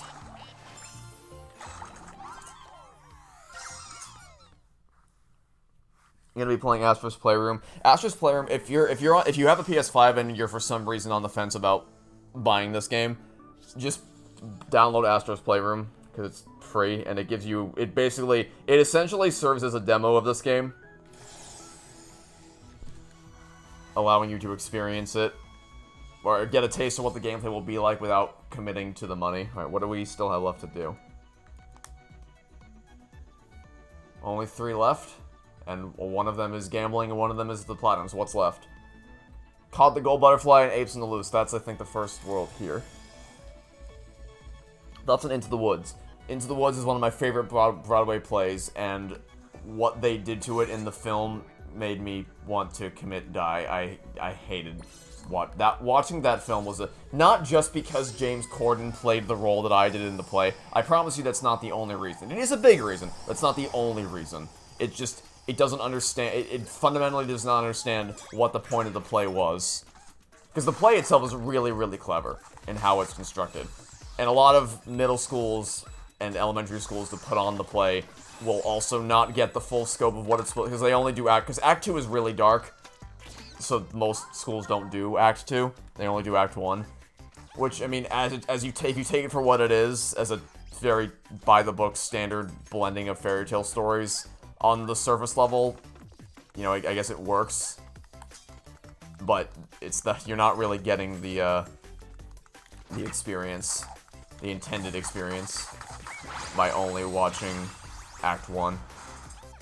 Act 2 is what ties the whole story together, and you understand why they... Act 1 is really just set up for Act 2, but it also just happens to also tell a pretty neat story in itself. What am I doing here? I didn't even read what I just looked at the level and then I backed out.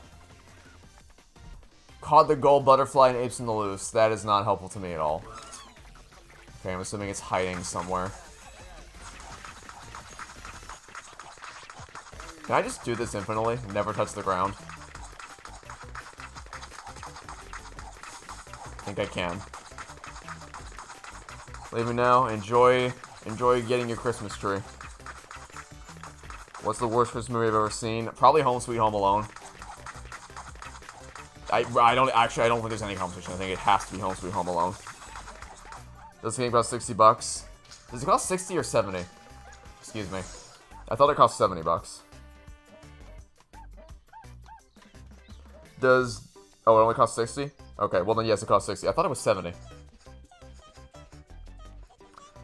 Does dairy-free cheese have the same sort of variants like cheddar versus mozzarella, or is it a class all of its own?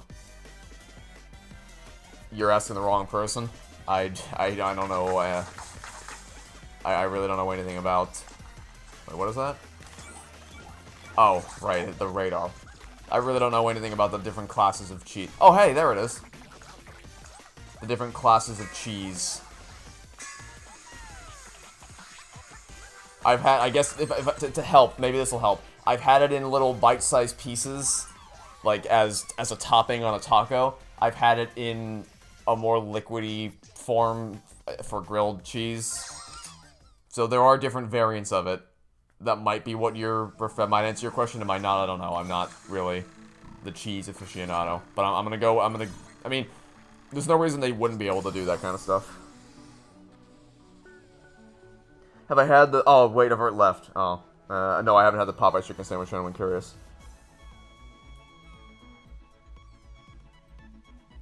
You don't like Burger King? Every time you ordered, you ask them to take ingredients off. They never do it. You hate it.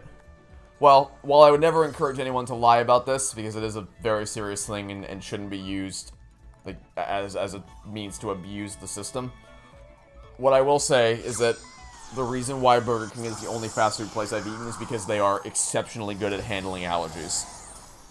That was the reason we went there, is because I'm more comfortable eating out at restaurants now, even if there's still not many places that I can eat safely, and I don't really enjoy the experience of doing it that much. But when I was a kid, there was like nothing available as far as dining options beyond our house. So it was a big deal when we found Burger King, and they went above and beyond to take care of me, to make sure everything was cooked to my needs. The manager, I'll never forget, she made the experience worth it. It was like, so people may not like Burger King generally speaking, but to me, I never knew anything different, except that they really cared to make sure everything went according to my dietary restrictions. And that's it. That's the platinum.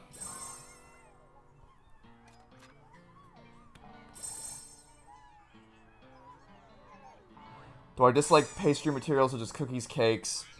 No, I like chocolate chip cookies. I like cupcakes more than cakes, but I do still enjoy cake, like, for a special event, like a birthday. Did I buy this game digitally or did I get a physical copy? I have it digitally.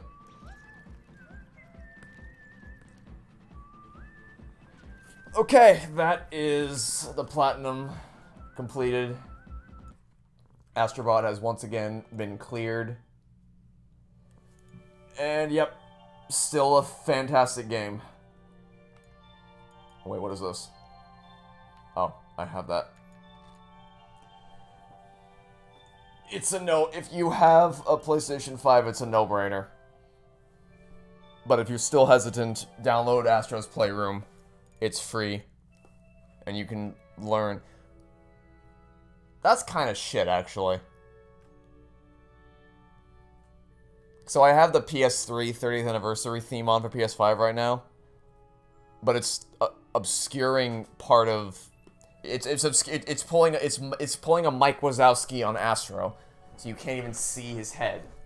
It's actually blocking the background wallpaper for Astro's Playroom, and also the skull on Until Dawn.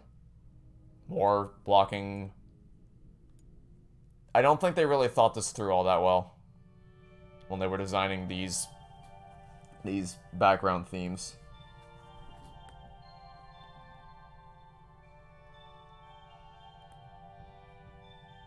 PS5 UI was not designed with theme. Clearly. Very clearly they did not anticipate anyone wanting to put anything in the background. Maybe the other ones are better, but PS3 one clearly is not designed to handle this. Last time you ate a Burger King, they got everything about your order wrong. Wrong fries, wrong drink, and cheese nuggets instead of chicken. Yeah, apparently people really don't. Like, it was a surprise to me when I found out, going back to that one conversation I had in middle school, finding out that people didn't like the people overwhelmingly did not like Burger King was a surprise to me, because I had had nothing but good experiences with them up until that point. So it was really surprising to hear that, but apparently that is the step. I guess my point being, it is definitely possible for Burger King to do well. Like, if they really want to, if they, or at least the specific Burger King joint that was near where I used to live. That one, at least, had the capacity to do well. And by the way, it wasn't just my food. My dad had, I think it was an apple pie he got there that he really liked. So they can do good things. It's just, I guess, because of the nature of fast food service, they just keep pumping out more and more meals all the time, and they can't sustain the quality to match the quantity, because, you know, the whole point is it's supposed to be fast food. But if the situation calls for it, if they need to take extra time with someone's order, like for someone who has, like, a really young kid like I was who has allergies, then they are capable of performing well. So, I guess that's my thoughts on Burger King. Imagine someone saying McDonald's wasn't good, you would have fainted. I can't comment on McDonald's. But I will say, though, McDonald's has gotten a lot better. Like, visually. I never liked how McDonald's looked visually when I was a kid. It just, I don't know. It felt very messy. And I like vibrant colors, but it just felt, I guess, overstimulating isn't the right word. But it wasn't a very aesthetically pleasing color palette to me when I was a kid. But I went in there in high school in 2018 because we went to, I told the story before, we had when I was in the Science Olympiad in high school, we had a tournament that was all the way on the other side of the state. So we drove all the way across on the bus, and then, but not only that, but it was first thing in the morning. And so we would we met up at school at like 4 a.m. or something. Maybe 5 a.m. I don't know. It was really early in the morning. And then we all got on the bus, and then we drove across to get ready for the competition, because it was like a 2-hour drive to reach the school we were going to, where the competition was taking place. I think it started at like 8 or something. Maybe it was 9, but we wanted to be there with plenty of time so we could get a lay of the land, learn where all our events were, set up shop in one of the rooms, that kind of thing. And also eat breakfast. We went there for breakfast. That was where I was going with this. Was we went to McDonald's, because if you have a massive group of teenagers at moderating or proctoring some kind of school event, you have basically 2 guaranteed easy free win choices for where to go for food to feed them. Either McDonald's or some kind of pizza place.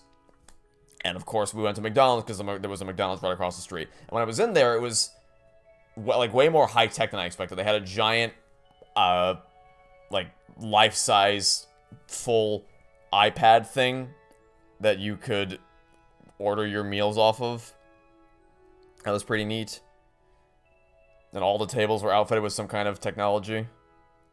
I would show pictures of them, but that would kind of dox, one, my school, because we were all wearing Science Olympiad shirts with the names of our school on them. And also it would dox the people who went to that school, so I won't do that. But yeah, visually, I like what they did with the place. But I've never eaten there myself. Because they can't have, their french fries, which apparently everyone loves, are not safe for someone with dairy allergies. Have I ever eaten at any restaurants in Disneyland or Universal Park? Yes, because Disney is one of the people that are, like, for all of Disney's many faults and how much I fucking despise that dog shit company, when it comes to the theme park management, they take food allergies tremendously seriously. And they have always, always, always been great with that stuff. Universal as well. I had really, really good experience, because FG and I go to Universal pretty frequently whenever she's in town. And they have really, really good staff on hand to deal with those kinds of things. I've never had a bad meal. I've had bad meals at Disney. I've had really bad meals at Disney.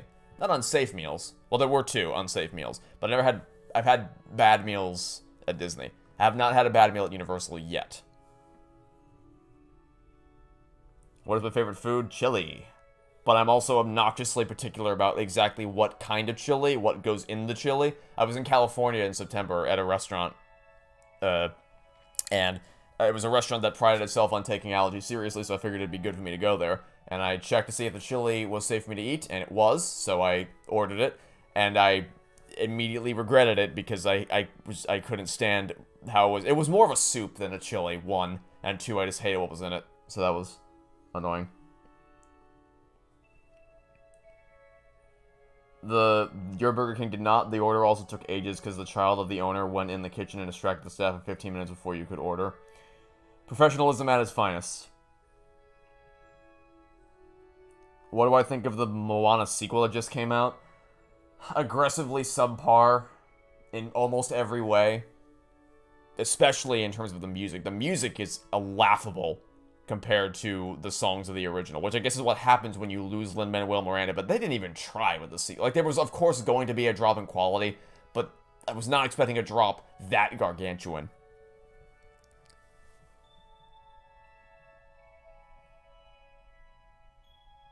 Do I find kids annoying?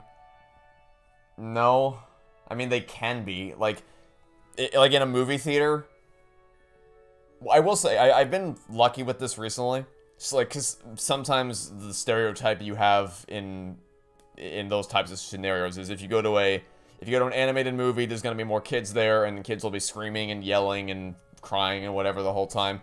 I've never really had that experience. In fact, I've been more pissed off by adults being stupid than kids being stupid. Like when I went to go see Wish last year, there were kids in the theater, but they weren't annoying. They were just sitting there quietly watching the movie. That is not true for the adults that were in the theater. Like, I've told this story before. There was a group of adults to my left that were just... It was like they were the only ones in the theater. They were watching the movie in the living room. Just showed no regard whatsoever for anyone else around them. And it was so bad that, like, again, I really, ordinarily, I don't like doing this. I really don't like drawing that much attention to these types of things. But it was so bad that I was like, I can't watch this movie. I can't sit here and watch this. while dealing with this. So I got out of my seat and I reported them to the manager. And I wasn't the only one. It took 4 separate groups of people from the theater to go out and talk to a manager and say these people are ruining this experience, the magical experience of watching Disney's Wish in a movie theater. Can you please do something? 1 person wasn't enough, 2 people weren't enough, 3 people weren't enough. It took 4 people it took for them to go, alright, maybe we should probably do something about this. And to their credit, after it was all over, they gave us movie passes that we could redeem next time we went in to go see a movie. We could get in for free. So, good guest recovery, I'll say that much. But no, I'm not one of those people that's like, all the kids these days, running around, yelling, screaming, being idiots. I hate them. I don't have, it's because, I guess because I've always had, like, even when I was in high school, I noticed around me that people, as soon as you became a sophomore, you were like, you hated freshmen. That was just the way it worked. If you became a sophomore, you would look down on freshmen and be like, ugh, freshmen, blah, those guys suck. And I'm like, 3 months ago, you were a freshman. Literally 3 months ago, you were them. You were exactly that. You were among the people that you hate. So in my sophomore year of high school, I saw a group of freshmen trying to figure out where their next class was. So I, like a normal person would do, I said, oh, just go around there, down there, your classroom's right there. Because that's just the normal thing, I think that's the normal thing to do. But man, a lot of people, their attitude was just, freshmen don't matter, they suck, who cares, just let them flounder about. They called them like, it was like the fishbowl, was where, there was, it wasn't explicitly divided by this, but a lot of the freshman classes would be in one specific area of the school. That was called the fishbowl. And they were all fish, and basically the attitude was, let the fish swim around aimlessly, trying to just get lost. It's part of learn by doing, trial by fire, and all that bullshit. So I've always had, where I'm going with this is, I've always had a sense of empathy for people who are younger than you, because, like, a lot of people seem to think, like, well, they're young, I don't care, let them figure it out for themselves, not my problem, just leave me alone. Whereas I'm like, I was a kid once. I was a lost kid who had no idea what I was doing or where I was going. So, and also I was an annoying kid who bothered the shit out of everybody. So, I don't know. My attitude is just let kids do fun, silly things. It doesn't hurt you in any way. So no, I don't find kids annoying. That was probably a longer answer than you were expecting. Funny thing about your local McDonald's is actually a drive away from your house and right next to your local Walmart. Can't say the same here. Wasn't it on the news as of late that a person died at a restaurant in Disney World because of allergies? Yeah, but that's not indicative of them. So the problem with that wasn't that the restaurant made a mistake. I mean, that was a problem, but that's not indicative of how Disney normally handles allergies. The problem wasn't on the restaurant side. It was the higher up legal litigation side that was trying to use a loophole in the Disney Plus subscription to justify why the case should be thrown out or whatever. That was where the problem was. It had nothing to do with, like, the outrage. If it was just that something like that happened at a restaurant, then of course people would be upset about that. But also, and it would be really bad as far as from a PR perspective. But I've eaten at their restaurants before, so I know that generally speaking, they do take allergies seriously. They just really screwed up this one time. What pushed people over the edge was how they embarrassingly tried to not cover it up, but tried to like sweep it under the rug and dismiss it as like, oh, well, gosh darn, if you didn't subscribe to Disney Plus, maybe you could have done something, but unfortunately you've made it so that you can pretty much never sue us ever, because, you wanted to watch Moana on Disney Plus, so sucks to be you, I guess. That was the main problem with that whole situation. Because at that exact restaurant where that happened, I've eaten there before, and they've taken great care of me. Thoughts on the Mufasa Lion King prequel live-action film? It's not live-action, it's CGI. It's just really dull, uninteresting, hyper-realistic CGI. But my thoughts on it are, I don't care, I'm not going to see it, and I don't encourage you to go see it either, because I do not want to send the message to Disney that we want more of this, because I don't, and I'm guessing most of you probably don't either.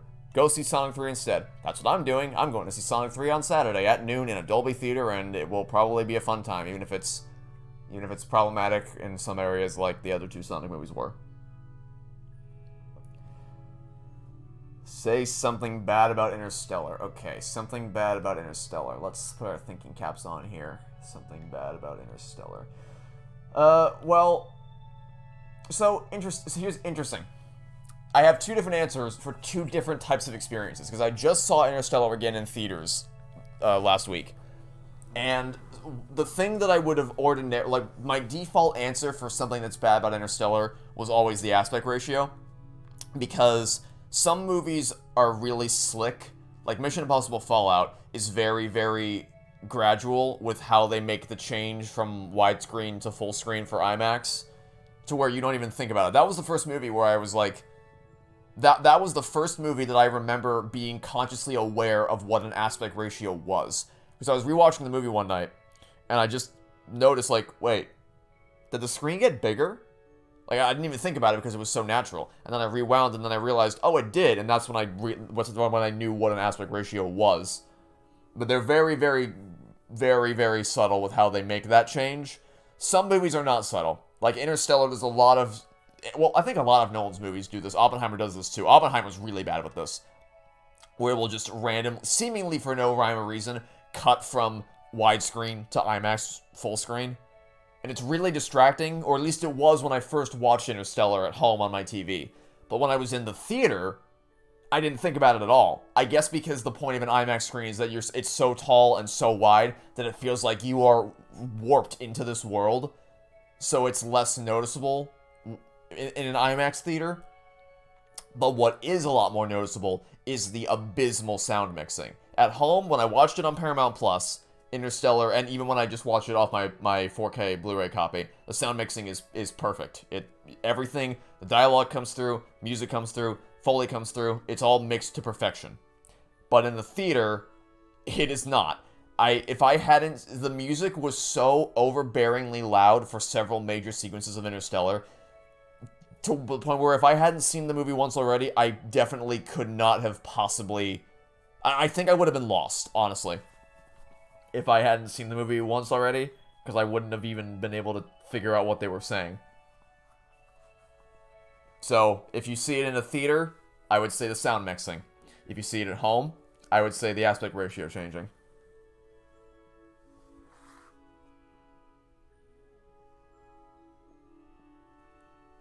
Favorite part of Jingle All the Way? It's gotta be the entire third act. What do I think of Frozen 2? I don't like it at all. Some of the songs are catchy. It's obviously visually impressive. But I don't really... It's mainly Elsa's story and everyone else is kind of there. Olaf contracted minionitis. Kristoff does the stupid trying to propose but can't thing. Anna is basically there to be Elsa's +1 rather than having her own journey like she had in the first movie. And it's just... I don't know. Oh, okay, I'm reminded of one more thing about Moana 2, since we're talking about Frozen 2. So Frozen 2 has this really cool thing during the opening scene, or the opening song, rather, where the lyrics go, the wind blows a little bit colder, and then Olaf looks into the camera at the audience and sings, and you all look a little bit older.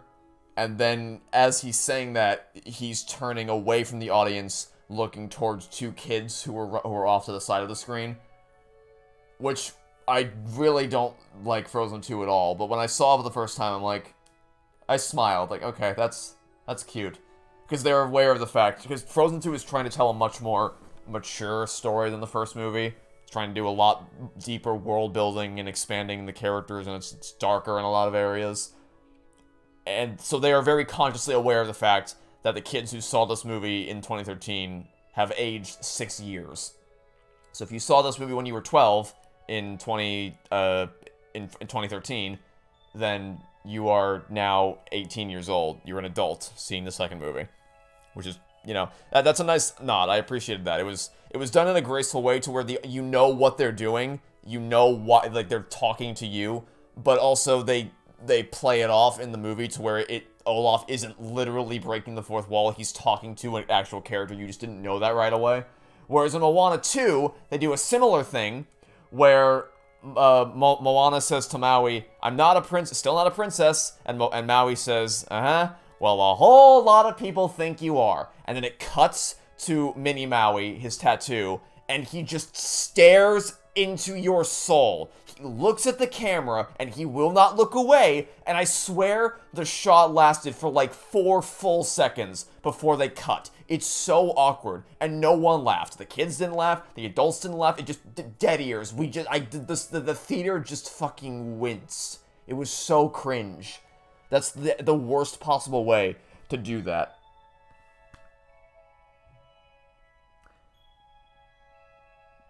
Anyway, thoughts on Hazbin Hotel? I'm gonna just answer a few more, and then I'm gonna leave, because I'm legitimately starving, so I need to go eat lunch.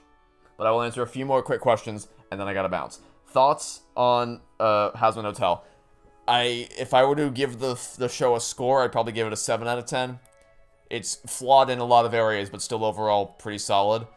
But as far as personal enjoyment, I love that show. I love that show so much. I don't know why, because everyone always... Whenever anyone mentioned Hazbin Hotel to me, they would always say, like, God, Trevor would hate Hazbin Hotel if he ever watched it. And then I watched it and I fell in love with it almost immediately. I have actually over there, by my record player, I have the vinyl record for the soundtrack of Season 1. How pissed when Hazbin Hotel Season 2 got leaked? I was very... I mean, I didn't look at anything, because I don't want... Like, it's kind of disrespectful to look at. For episodes, it's one thing, like when the Moon Girl Devil Dinosaur episode got leaked, that's one thing, because that episode, Disney was actively saying, nope, you can't see this episode, fuck you, bye-bye. That's one thing, because at that point, if it wasn't leaked, you would never be able to watch it. And even the crew members were like, oh my goodness, how did this get here? Oh no, I hope no one clicks on this link that takes you to the episode that just got leaked somehow. Uh-oh, I would never want to encourage anyone to do that. I can't tell you to click on the link in the replies to this tweet. Definitely don't click on it. But for things that have yet to release, it's very disrespectful to the crew that worked on the show to access that kind of information in advance. Because no one likes it when that kind of story stuff comes out before it's supposed to. It kills the hype train. I think one of the worst instances of this was when For the Future leaked, like, a week or two before the episode was supposed to come out. True Colors for Amphibia was a really, really bad one. Where Disney delayed the episode because someone pearl clutched at the last minute in regards to the final act of what happens to Marcy in that episode. And then, after it was delayed, it got leaked. And then they had to wait like another month or something for it to even come out. So, just stay away from those kinds of leaks. It kills all momentum and the hype train that the crew had been building up to for so long to look at that kind of stuff. So I wasn't happy about it, but I don't know anything about it, and I intend to keep it that way until Season 2 comes out. Thoughts on Arnold Schwarzenegger movies I've seen? Jingle All the Way is peak. Batman and Robin is hilariously bad. True Lies, it was a fun movie, I guess. And then the Terminator movies are pretty solid as well. At least the first two that I've seen. Do I have a filmmaker or producer that I look up to of a movie or show I admire? The obvious answer here is Dana Terrace, who made The Owl House. I think if I had... That probably is the sole obvious answer. That and, like, Lee Unkrich, because he directed Toy Story 3, but Dana Terrace is probably the one who I would say is, like, the most clear instance of someone who I admire and look up to. Which is why meeting her at MomoCon was such a tremendous deal. So yeah, I'd probably say that would be the easy answer to that question. Things about Hazbin I didn't like. Pacing's the number one thing. It's not structured very... Like, Charlie is the main character of the show, but she's not really relevant in episodes 2 or 3, or even 4 to that matter. But 4 is fine because it does really good stuff with Angel and Husk. But, like, for being the second half of the show is much more focused on the overarching story and Charlie, and then the first half is kind of noodling around for a little bit, doing a bunch of other random things. And then just the fact that The fact that it's a story that clearly is designed for more than 8 episodes means that they have to force a lot of things to happen in a really short period of time, and they don't have time to fully develop a lot of stuff. So, hopefully we either get longer episodes in Season 2 or more episodes in Season 2. But I don't think the show can sustain itself off of 8 22-minute episodes per season. I don't think that's viable moving forward. Thoughts on Vivian Madrano or Vivzy Pop? From what I can tell, she is the most overhated content creator slash showrunner slash creative artist I've seen on the internet. The hate boner people have for her is astronomical, and I don't get... Like, I know... I am vaguely aware of some questionable artwork she did when she was, like, years and years ago. But, I don't know, from what I can tell, it seems like that's all in the past. And the adamance people have on either clinging on to that or just hating her for... Just because, like, the funny their shows have a lot of swearing in them. I don't know, I just don't get it. I really don't get it. Anyway, I'm going to call things off here because I do seriously need to eat, and I will just stay here all day answering questions if I don't call this off now. Thanks for joining me for the stream today. I'm glad I revisited Astro Bot. I'm glad I cleaned up all the stuff that I missed along the way. I'm glad we got to do the speedrun levels, the Winter Wonderland level. I'm just... There's paid DLC that I've played that is nowhere near as good as the free stuff that I've played today. Okay, that's it for now. Thanks for watching. Stay tuned for next time, and I hope to catch you all soon for whatever it is you decide to watch next. Have a good day, everybody.